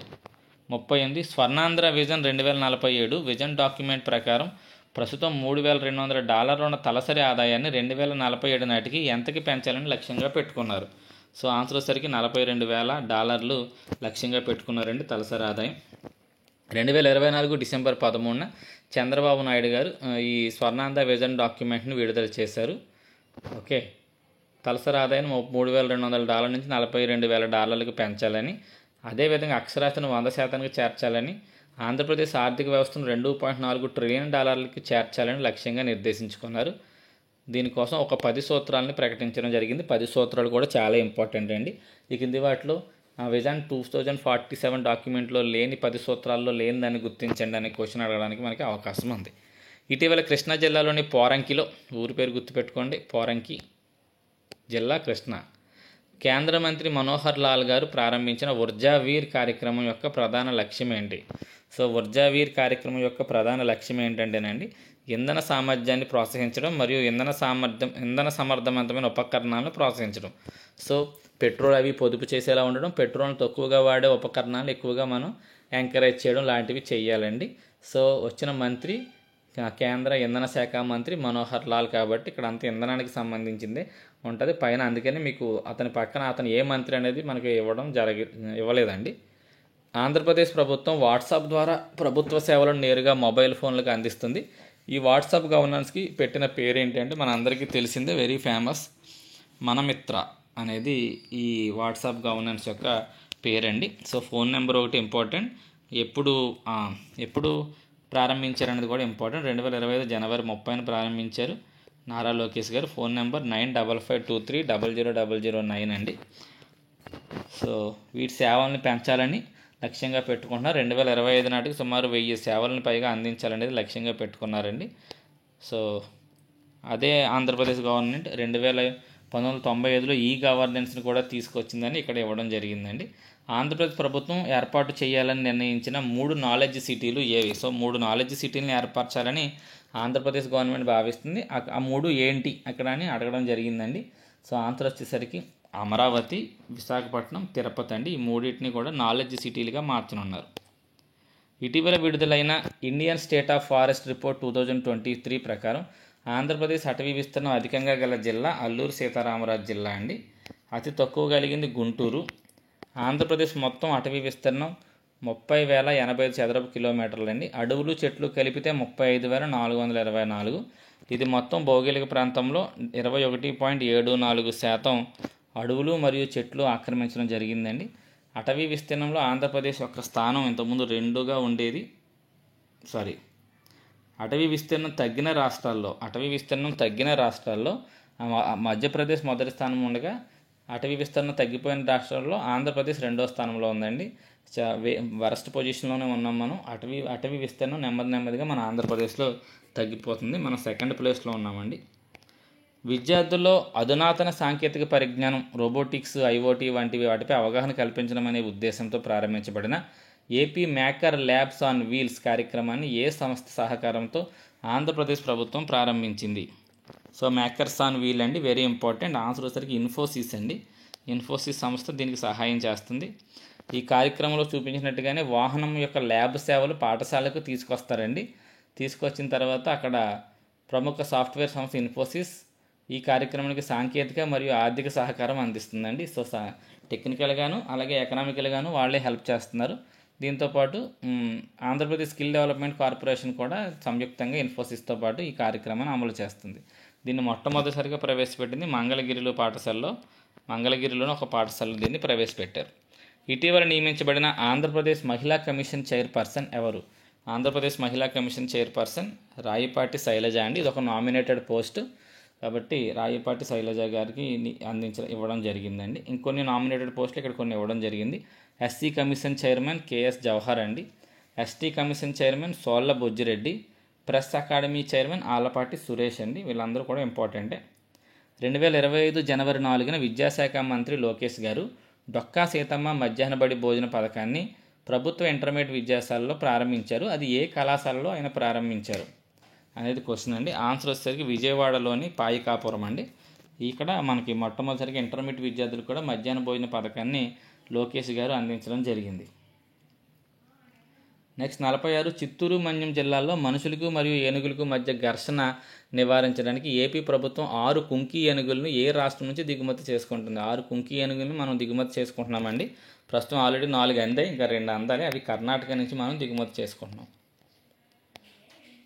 స్వర్ణాంధ్ర స్వచ్ఛాంధ్ర కార్యక్రమాన్ని 2025 జనవరి 18న చంద్రబాబు నాయుడు గారు ఎక్కడి నుంచి ప్రారంభించారు? స్వర్ణాంధ్ర స్వచ్ఛాంధ్ర కార్యక్రమం అండి. ఎక్కడి నుంచి ప్రారంభించారు? సో ఆన్సర్ సరే కడప జిల్లాలోని మైదుకూరు అండి. ఆన్సర్ వైఎస్ఆర్ కడప అండి. స్వర్ణాంధ్ర స్వచ్ఛాంధ్ర అండి. ఇది స్వర్ణాంధ్ర వేరే ప్రోగ్రాం కూడా ఉందండి. స్వర్ణాంధ్ర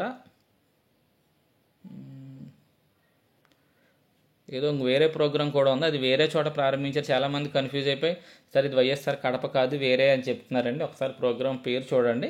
ఇది స్వర్ణాంధ్ర స్వచ్ఛాంధ్ర అండి. దానికి వేరే పేరు ఏదో ఉంది, ఐడియా రావట్లేదు నాకు. సో ప్రతి నెల మూడో శనివారాన్ని స్వచ్ఛాంధ్ర దినోత్సవంగా పాటించాలని అధికారికంగా దీనికి శ్రీకారం చుట్టారు. 48 ఏటికొప్పాక బొమ్మలు ఇటీవల ప్రముఖంగా వార్తల్లో నిలిచే మనందరికీ తెలిసిందే. రిపబ్లిక్ డే ప్యారెడ్లో మనం 3వ అవార్డుని గెలుచుకున్నామండి. ఈ ఏటికొప్పాక బొమ్మలు ఏ జిల్లాకు చెందినవి అని అడిగారండి. ఆన్సర్ వచ్చేసరికి అనకాపల్లి జిల్లా అండి ఏటికొప్పాక అనేది. సో రిపబ్లిక్ డే ప్యారెడ్లో 30 ఏళ్ల తర్వాత మనం బహుమతి గెలిచామంటండి. ఈ ప్యారెడ్లో 3వ బహుమతి. సో ఆంధ్రప్రదేశ్కు రిపబ్లిక్ ప్యారెడ్లో లభించిన మొదటి గుర్తింపు. అదేవిధంగా ఇటీవల రాష్ట్రపతి భవన్లో కూడా వీటిని ఏర్పాటు చేశారంటండి. వివిధిక అమృత్ మహోత్సవ్ అనే దాంట్లో కూడా ఏటికొప్పాక బొమ్మల్ని ప్రదర్శిస్తే ముర్ము గారు వచ్చి స్వయంగా బొమ్మల్ని స్టాల్ని సందర్శించి కళాకారులతో మాట్లాడడం జరిగిందండి. సో ఏటికొప్పాక బొమ్మలు అనకాపల్లి జిల్లా యలమంచిలి మండలంలోని ఏటికొప్పాక గ్రామంలో ఉద్భవించాయి. వీటిని తిరగలి బొమ్మలు అని కూడా పిలుస్తారు. ఇక్కడ వాడే చెక్క పేరు లాత్. చెక్కను లాత్ అనే దానిపై తిప్పుతారండి. వాడే కర్ర వచ్చేసరికి అంకుడు కర్ర అండి. ఈ ఏటికొప్పాక బొమ్మల కోసం వాడే కర్ర పేరు ఏంటి అని అడిగితే చెక్క ఏంటి అంటే అంకుడు కర్ర మాత్రమే ఉపయోగిస్తారండి. ఇక్కడ వెరీ ఇంపార్టెంట్, ఏటికొప్పాక బొమ్మలకి 2017లో జిఐ ట్యాగ్ అనేది లభించిందండి. ఓకే, 2025 రిపబ్లిక్ డేలో మనకు 3వ బహుమతి వచ్చింది. మొదటి బహుమతి ఉత్తరప్రదేశ్ మహాకుంభమేళాకు, 2వ బహుమతి త్రిపురకు వచ్చిందండి. నెక్స్ట్ క్వశ్చన్, 2025 ఏప్రిల్ 7న ఉప ముఖ్యమంత్రి పవన్ కళ్యాణ్ గారు అల్లూరు సీతారామరాజు జిల్లా దుమ్రిగడలో అడవి తల్లి బాట అనే కార్యక్రమాన్ని ప్రారంభించారు. ఈ కార్యక్రమం యొక్క ముఖ్య ఉద్దేశం ఏంటి? సో కార్యక్రమాలు ఎక్కడ ప్రారంభించారు అనే దానికంటే అసలు ఆ కార్యక్రమం యొక్క మెయిన్ థీమ్ ఏంటి అనేది మీద ఎక్కువ క్వశ్చన్లు అడుగుతున్నారండి. సో ఇక్కడ అడవి తల్లి బాట యొక్క కార్యక్రమం యొక్క మెయిన్ థీమ్ గిరిజన గ్రామాలకు రోడ్లను అభివృద్ధి చేయడం అండి. ఇక్కడ మీకు చాలా ప్రోగ్రాంలు వాటి థీమ్స్ అసలు ఎందుకు ఈ ప్రోగ్రామ్ ఇంప్లిమెంట్ చేస్తున్నారు అనేది ఇవ్వడం జరిగింది. ఒక్కసారి ఎక్స్ప్లెయిన్ చేసుకుంటూ వెళ్ళిపోతాను. డొక్కా సీతమ్మ మధ్యాహ్న భోజనం పథకం 1 నుంచి ఇంటర్మీడియట్ వరకు విద్యార్థులకు అందిస్తున్నారండి. సెంట్రల్ గవర్నమెంట్ స్కీమ్ అయితే 1 నుంచి 8 వరకేనండి. అది కూడా 60-40 నిష్పత్తులు అందిస్తారు. ప్రస్తుతం మనకి స్కూల్లో 8th క్లాస్ వరకు కాకుండా 9th నుంచి ఇంటర్ వరకు కూడా కేవలం మన ఆంధ్రప్రదేశ్ ప్రభుత్వమే ఖర్చులు భరాయిస్తూ ఈ పథకాన్ని ఇంటర్మీడియట్ వరకు అమలు చేయడం జరుగుతుందండి. మార్గదర్శి బంగారు కుటుంబం ఈ పథకం కూడా చాలా ఇంపార్టెంట్. ఇందులో పేదవారిని ధనవంతులు దత్తత చేసుకుంటారండి. ధనవంతులేమో మార్గదర్శి అవుతారు, పేదవారేమో బంగారు కుటుంబంగా మారుతారు. మత్స్యకారుల సేవలో ఈ పథకం మన అందరికీ తెలిసిందే. వేట విరామ సమయంలో మత్స్యకారులకు 20,000 ఆర్థిక సాయం అందించడం, అలాగే పెట్రోలు డీజిల్ మీద సబ్సిడీ ఇవ్వడం, ఇవన్నీ కూడా మత్స్యకారుల సేవలోనండి. మన మిత్ర ఇందాకే చెప్పుకున్నాం, వాట్సాప్ ద్వారా సేవలు అందించడం. తల్లికి వందనం బాగా తెలిసిన పథకం. ఎంతమంది విద్యార్థులు చదువుకుంటుంటే అంతమందికి ఇంటర్ వరకు 15,000 ఆర్థిక సహాయాన్ని అందించడం. అన్నదాత సుఖీభావ రైతుకి 3 విడతల్లో 20,000 రూపాయలు పెట్టుబడి సాయం. స్వర్ణాంధ్ర స్వచ్ఛాంధ్ర ఆంధ్రప్రదేశ్ 100% క్లీన్గా ఉంచడం. సురక్ష ప్రజలు పోలీసులు కలిసి పనిచేయడం వెరీ ఇంపార్టెంట్ అండి. సురక్ష కార్యక్రమం ఇటీవల వార్తల్లో నిలిచింది. ఇది దేనికి సంబంధించింది అని అడుగుతాడు. నవోదయం సారా గంజా ఇందాక చూసామండి. ఆదరణ 3 వెనకబడిన కుల వృత్తులను ప్రోత్సహించడం అండి, వెరీ ఇంపార్టెంట్. చేనేత రథం చేనేత పనివారికి మరియు చేనేత పనివారికి పని మరియు ఆర్థిక భరోసా అందించడం.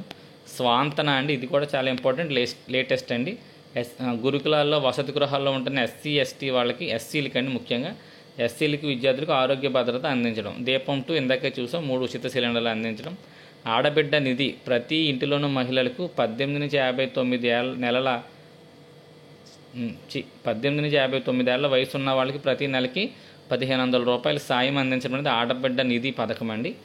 ఎన్టీఆర్ భరోసా పెన్షన్ ఇది వికలాంగులకు, అలాగే వృద్ధులకు, వితంతువులకు నెలకు 4,000, వికలాంగులకి అయితే 15,000 అందిస్తున్నారండి.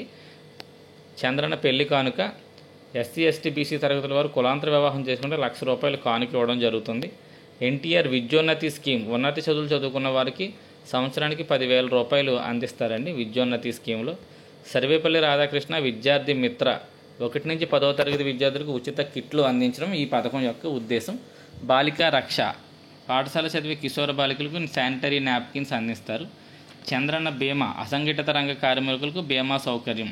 అసంఘటిత రంగం అంటే తెలుసు కదండి, ఒక రూల్స్ రెగ్యులేషన్స్ అంటూ ఏమీ ఉండవు. అటువంటి రంగాల్లో పనిచేసే వారికి బీమా సౌకర్యం అందిస్తారు. మరణిస్తే 5 లక్షలు, శాశ్వతంగా అంగవైకల్యం కలిగితే 2.5 లక్షలు అందిస్తారు. ఇటీవల కొత్తగా నియమించబడిన Andhra Pradesh DGP director general of police ఎవరు అనేది క్వశ్చన్ అండి, వెరీ ఇంపార్టెంట్ క్వశ్చన్. ఇటీవల నియమించబడ్డ డీజీపీ ఎవరు మనకి అంటే ఆన్సర్ వచ్చేసరికి హరీష్ కుమార్ గుప్తా గారండి మనకి డీజీపీగా నియమితులయ్యారు. సో మత్స్యకారుల సేవల పథకం ఇందాక చూసాం, 20,000 రూపాయల ఆర్థిక సహాయం అందిస్తారు వేట విరామ సమయంలో. ఇది ఎక్కడి నుంచి ప్రారంభించారు? శ్రీకాకుళం జిల్లా బుడగట్లపాలెం నుంచి దీన్ని ప్రారంభించడం జరిగిందండి. సో 20,000కు పెంచుతున్నారు. 10,000 నుంచి వేట సమయంలో చనిపోయే వారికి ఇచ్చే ఎక్స్గ్రీషియాన్ని 10 లక్షలకు పెంచారు. ఇంధన సబ్సిడీని 9 రూపాయలకి ఇస్తున్నారు. 2025 సంవత్సరానికి గాను ఈ పథకానికి 259 కోట్లు కేటాయించడం కూడా జరిగిందండి. 2025-26 ఆర్థిక సంవత్సరానికి రైల్వే బడ్జెట్లో వెరీ ఇంపార్టెంట్ రైల్వే బడ్జెట్ అండి. ఆంధ్రప్రదేశ్ రాష్ట్రానికి ఎంత మొత్తం కేటాయించడం జరిగింది రైల్వే బడ్జెట్లో అనేది ఇక్కడ బిట్టు. దీని ఆన్సర్ వచ్చేసరికి 9,417 కోట్లు మనకి రైల్వే బడ్జెట్లో కేటాయించడం జరిగిందండి. సో ఒకసారి రైల్వే బడ్జెట్లో మన ఆంధ్రప్రదేశ్కి ఇచ్చిన కొంత ప్రిఫరెన్స్ ఇంపార్టెన్స్ ఏంటి అంటే, ఒకటి బడ్జెట్ 9,417 కోట్లు, 84,559 కోట్ల మొత్తం పెట్టుబడితో 43 రైల్వే ప్రాజెక్టులని పురోగతిలో ఉన్నాయంటండి.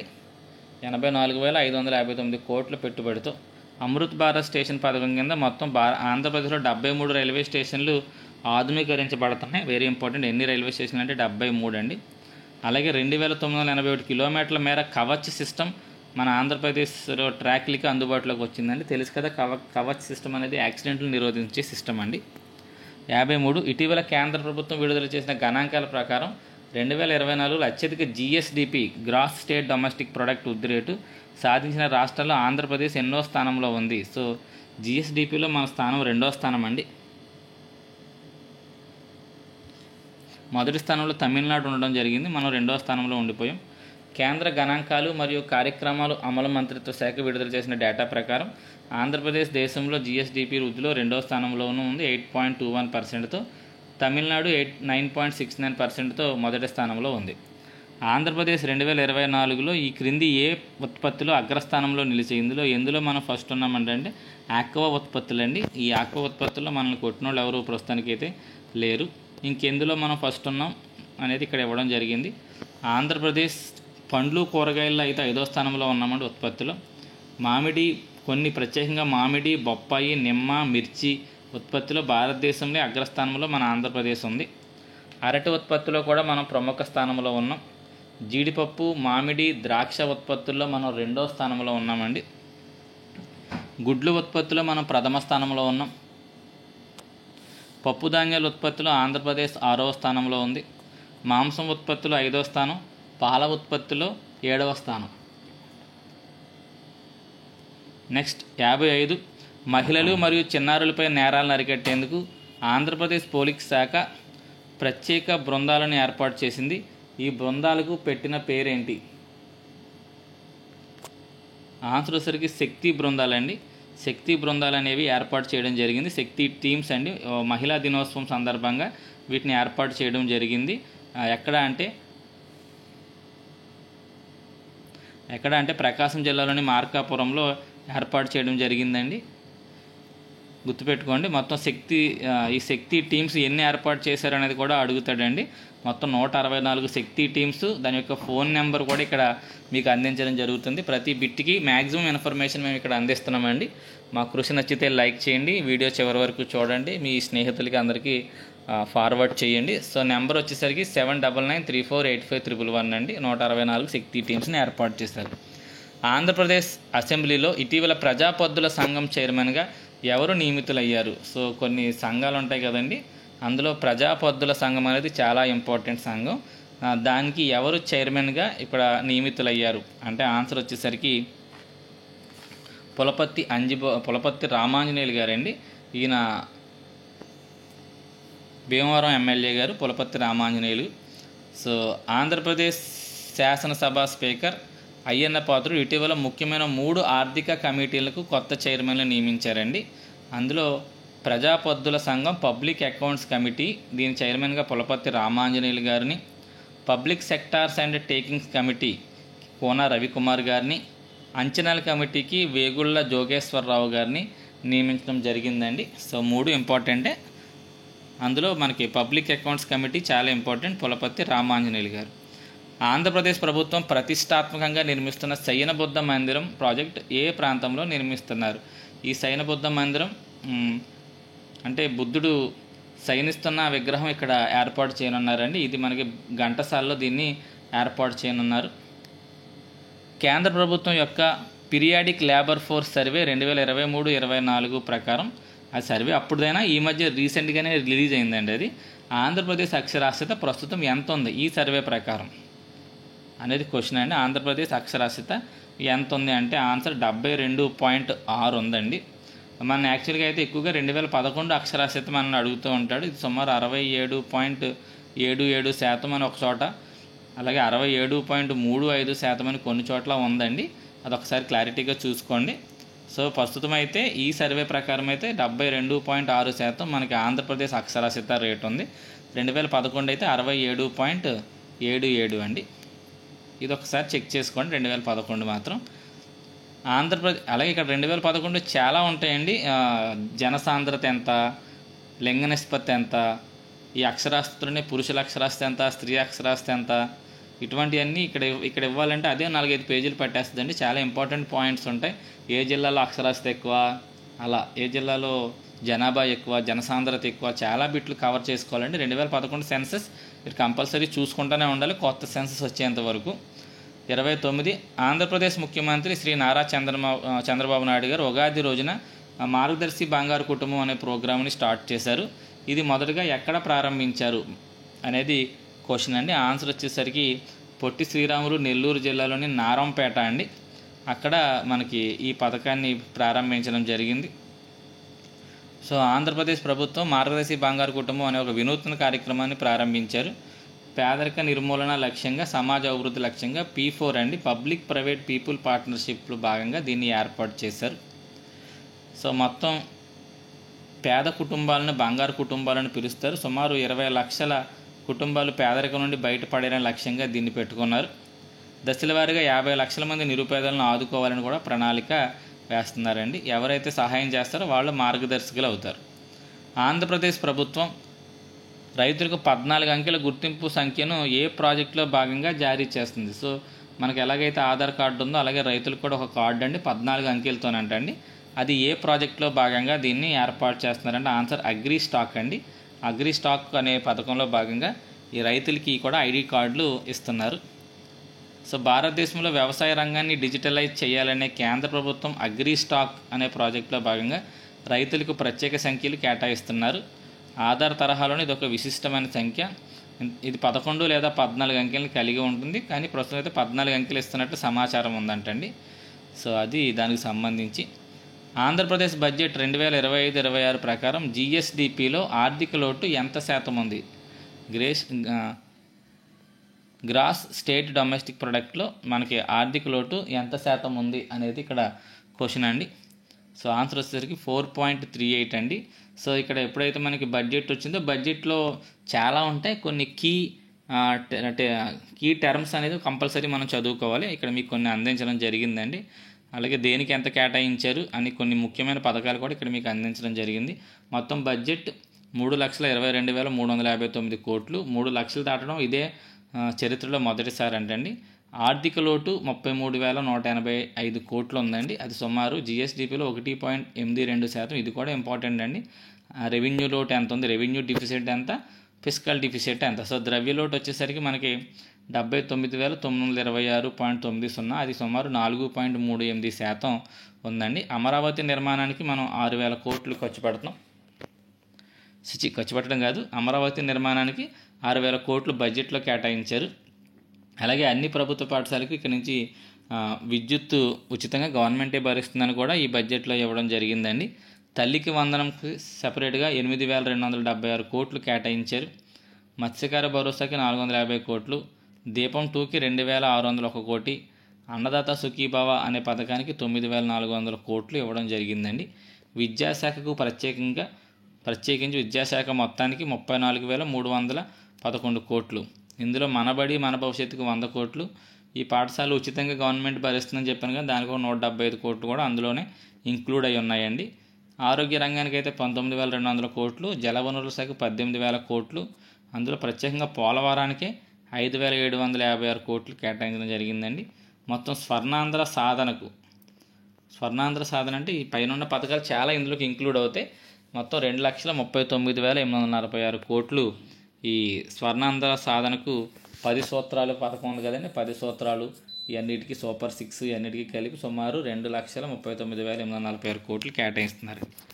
Indian state of forest report 2023 ప్రకారం ఆంధ్రప్రదేశ్ మొత్తం భౌగోళిక విస్తీర్ణంలో అటవీ మరియు చెట్ల విస్తీర్ణం ఎంత? ఇందాక అయితే ఏ జిల్లాలో ఎక్కువ అడవులు ఉన్నాయనే క్వశ్చన్, ఇక్కడైతే మొత్తం ఎంత శాతం చెట్లు ఇవి ఉన్నాయి, అడవులు మరియు చెట్లు మన భూగోళంలో ఆంధ్రప్రదేశ్ యొక్క భౌగోళిక ప్రాంతంలో ఎంత శాతం అనేది క్వశ్చన్ అండి.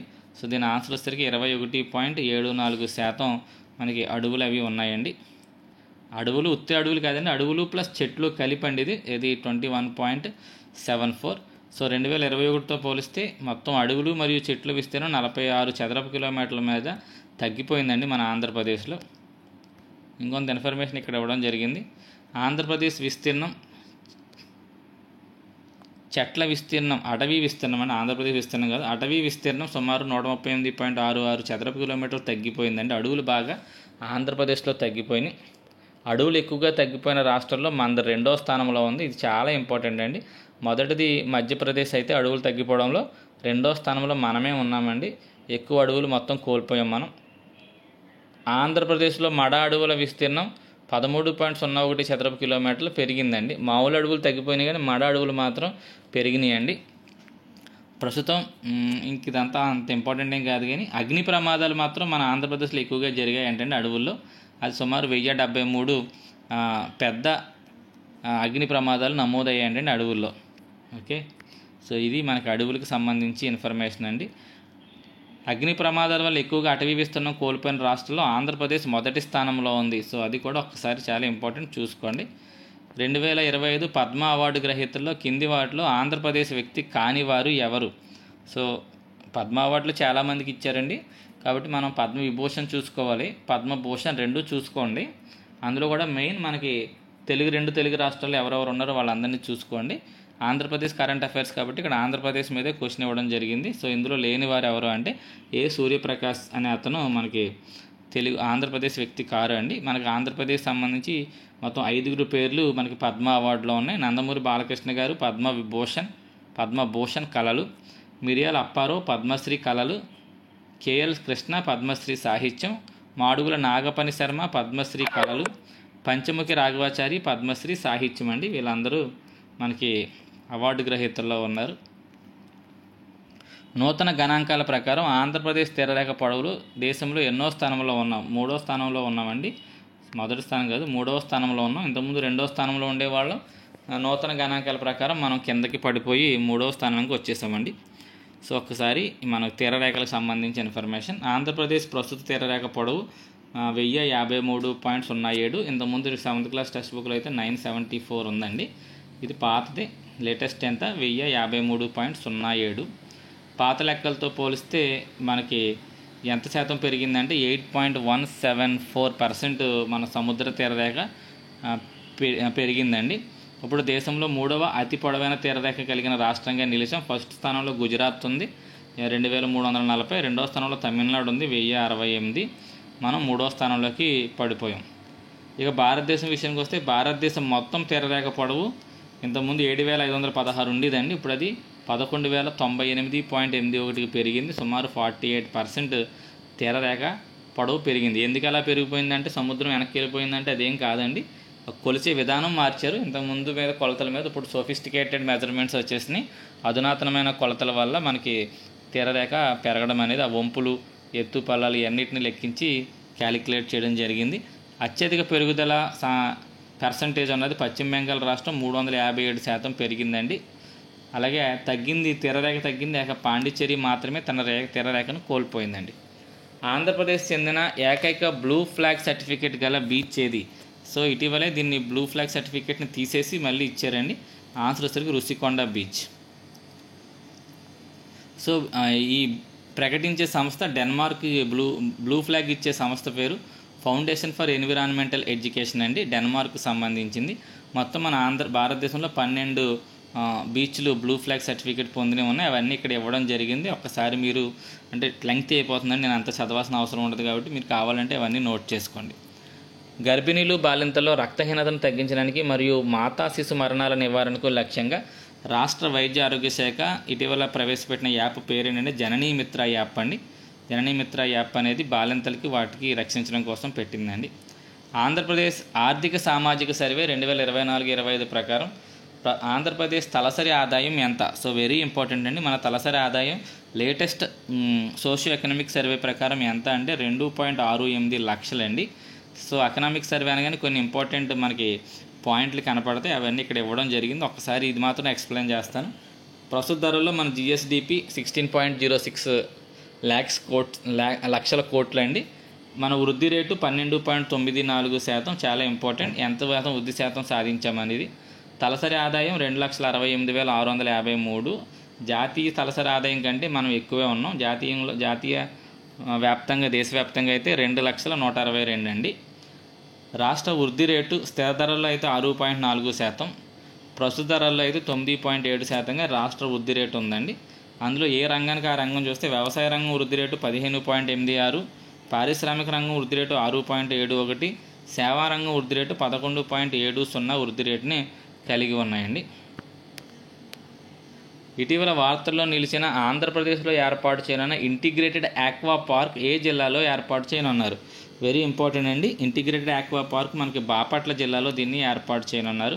బాపట్ల జిల్లా నిజాం మండలం దిండి గ్రామంలో దీన్ని ఏర్పాటు చేయనున్నారండి. మొత్తం 88 కోట్లు ఖర్చు అవుతుండగా ఇందులో కేంద్ర ప్రభుత్వం 60% భరిస్తుంది, రాష్ట్ర ప్రభుత్వం 40% భరించాలండి. ఆంధ్రప్రదేశ్ నూతన పారిశ్రామిక విధానం ప్రకారం పరిశ్రమలు పెట్టుబడుల ఆధారంగా 4 రకాలుగా వర్గీకరించారు. ఇందులో మెగా పరిశ్రమలు ఎన్ని కోట్ల పెట్టుబడులు పెట్టాలి? సో పెట్టుబడి పెట్టే అమౌంట్ని బట్టి పరిశ్రమలు 4 రకాలండి. మెగా పరిశ్రమలు అంటే ఎన్ని కోట్లు పెట్టుబడి పెడితే దాన్ని మెగా పరిశ్రమలు అంటారు అంటే ఆన్సర్ వచ్చేసరికి సి అండి.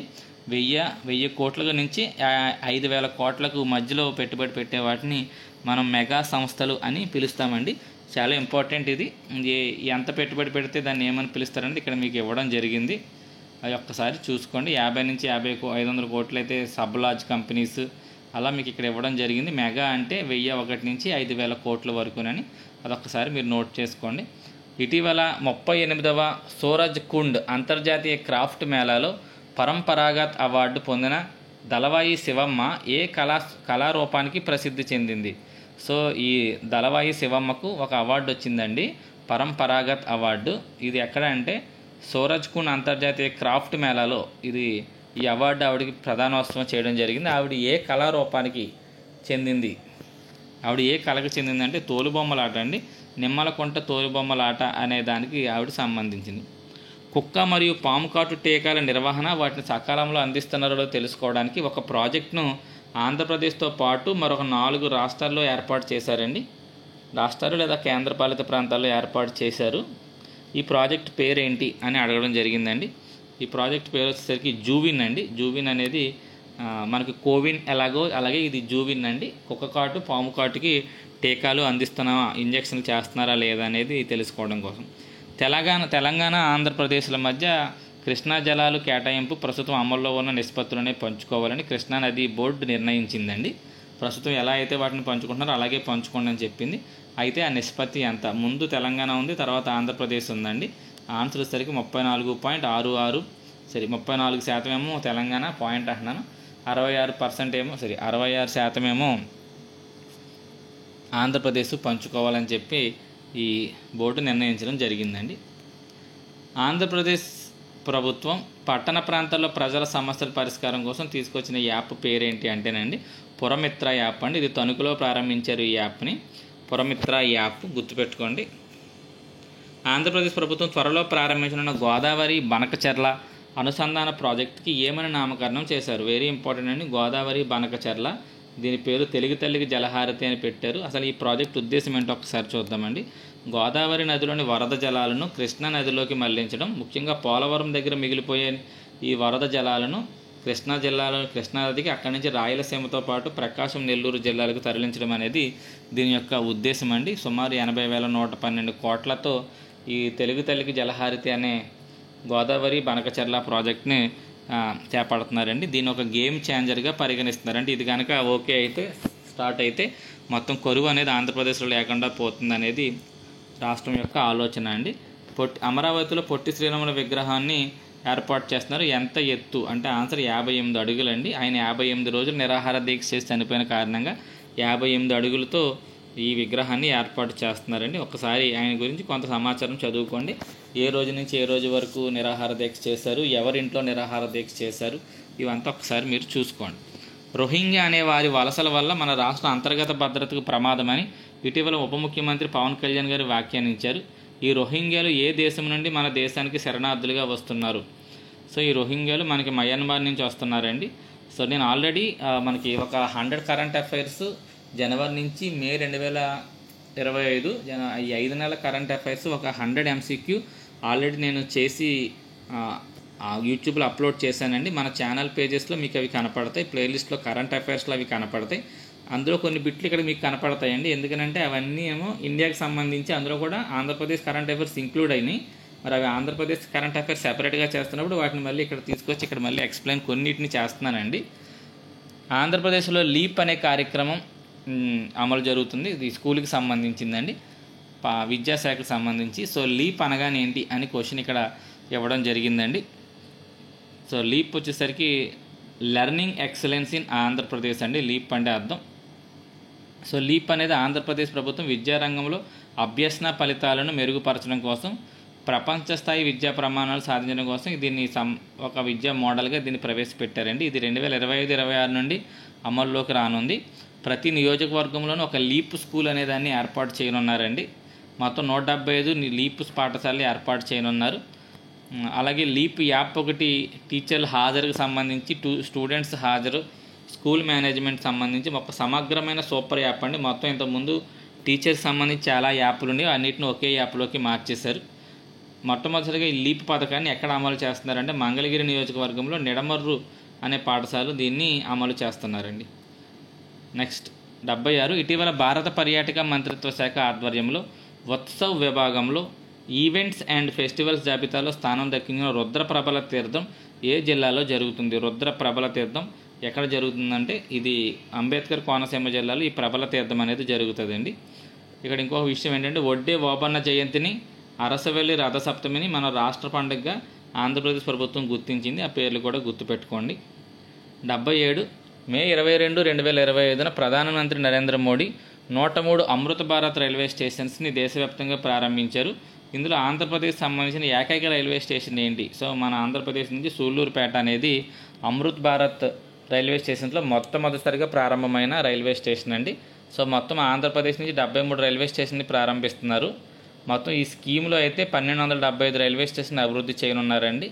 మొత్తం మనం ప్రారంభించిన 103 స్టేషన్స్లో తెలంగాణకు చెందినవి 3, ఆంధ్రప్రదేశ్ చెందినవి 1 అండి. తెలంగాణకు సంబంధించి వరంగల్, కరీంనగర్ మరియు బేగంపేట రైల్వే స్టేషన్స్ని ప్రారంభించడం జరిగింది.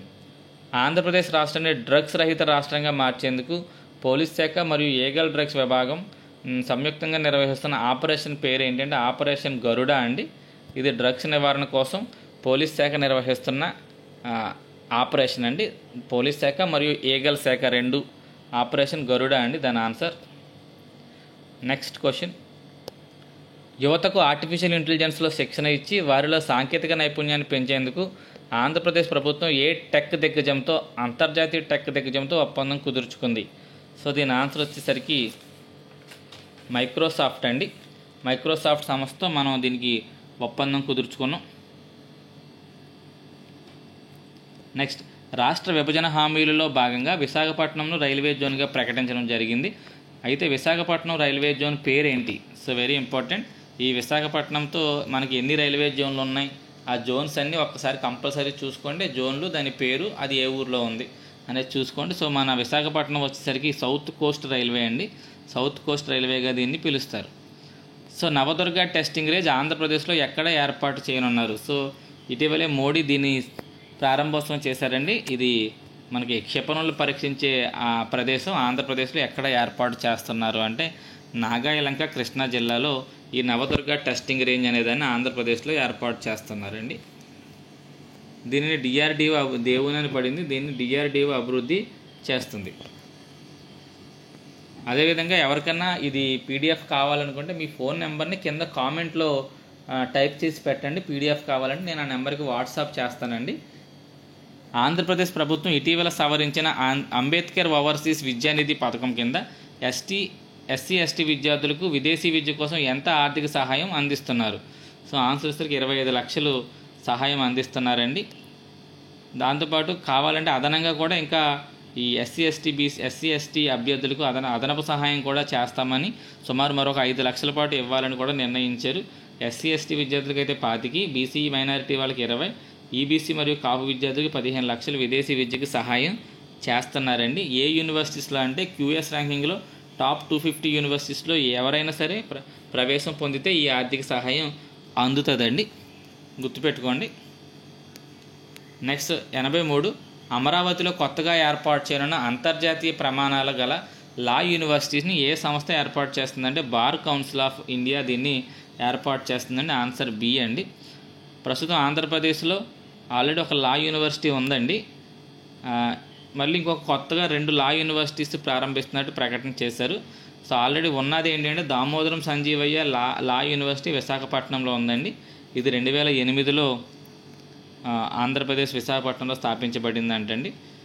అలాగే 2024లో ఒకటి కర్నూలులో లా యూనివర్సిటీకి శంకుస్థాపన జరిగిందండి. కర్నూలు జిల్లాలోని కల్లూరు మండలం జగన్నాథ గట్టులో అండి. దీన్ని India international university of legal education and research Amaravati ఇది కొత్తగా ఏర్పాటు చేయనున్నారండి. ఇప్పుడు India international university of legal education and research అనే దాన్ని అమరావతిలో ఏర్పాటు చేయనున్నారు. దీన్ని నిర్వహణ అంతా బార్ కౌన్సిల్ ఆఫ్ ఇండియా వాళ్ళు చూసుకుంటారండి. Bar council of India trust పెర్ల ఫస్ట్ అంటండి. ఇదేంటో నాకు అర్థం కాలేదు. ఓకే, సో గుర్తుపెట్టుకోండి. ఎవరు అంటే బార్ కౌన్సిల్ ఆఫ్ ఇండియా వాళ్ళు దీన్ని ఏర్పాటు చేస్తున్నారు. ఎక్కడ అంటే రాజధాని అమరావతిలో. సో ఆంధ్రప్రదేశ్ ప్రభుత్వం ఏ సంస్థతో కలిసి యువతకు నైపుణ్య శిక్షణ అందించడానికి ఒప్పందం కుదుర్చుకుంది అంటే దీని ఆన్సర్ వచ్చేసరికి ఒరాకిల్ అండి. ఇప్పుడు ఒరాకిల్ వచ్చింది, ఇందాక మైక్రోసాఫ్ట్, ఎదురు ఇంకొకటి వచ్చింది. ఒకసారి బిట్ని కరెక్ట్గా చూసుకోండి, బిట్ ఫ్రేమింగ్ ఏముందనేది చూసుకోండి. సో యువతకు నైపుణ్య శిక్షణ అందించడం కోసం ఒప్పందం కుదుర్చుకుంది ఎవరితో అంటే ఒరాకిల్తోనండి. సో ఆంధ్రప్రదేశ్ ఇటీవల ప్రముఖ సాఫ్ట్వేర్ దిగ్గజం ఒరాకిల్తో ఒప్పందం ఒకటి కుదుర్చుకుంది యువతలో నైపుణ్య శిక్షణ అందించడం కోసం. ఐటీ పరిశ్రమ అవసరాలకు అనుగుణంగా రాష్ట్ర యువతను అధునాతన టెక్నాలజీ నైపుణ్యాలు అందించేలా తీర్చిదిద్దడం వీడి యొక్క ఉద్దేశం అండి. 3 ఏళ్లలో 4 లక్షల మంది యువతకు ఉచిత నైపుణ్య శిక్షణ అందించాలని లక్ష్యంగా పెట్టుకున్నారు. సో ఇది ఎవరెవరి మధ్య అంటే ఆంధ్రప్రదేశ్ ప్రభుత్వం, ఏపీఎస్ఎస్డిసి అని ఆంధ్రప్రదేశ్ స్టేట్ స్కిల్ డెవలప్మెంట్ కార్పొరేషన్కి మరియు ఒరాకిల్కి మధ్య MOU జరిగిందండి. దాని ప్రకారం దీన్ని ఏర్పాటు చేస్తున్నారు. సో ఇవి మన ఆంధ్రప్రదేశ్ సంబంధించి మ్యాక్సిమం ఇంపార్టెంట్ కరెంట్ అఫైర్స్ అన్నిటిని MCQ రూపంలో ఇక్కడ అందించడం జరిగిందండి. మనకు 9 నెలలు అండి, సెప్టెంబర్ నుంచి మే 2025 వరకు కవర్ చేసాం. నెక్స్ట్ జూన్ కరెంట్ అఫైర్స్ త్వరలో జూన్ అవ్వగానే మీకు అటు మొత్తం భారతదేశ కరెంట్ అఫైర్స్, ఆంధ్రప్రదేశ్ అలాగే తెలంగాణ కరెంట్ అఫైర్స్ని కూడా మీకు అందించడం జరుగుతుందండి. Thank you.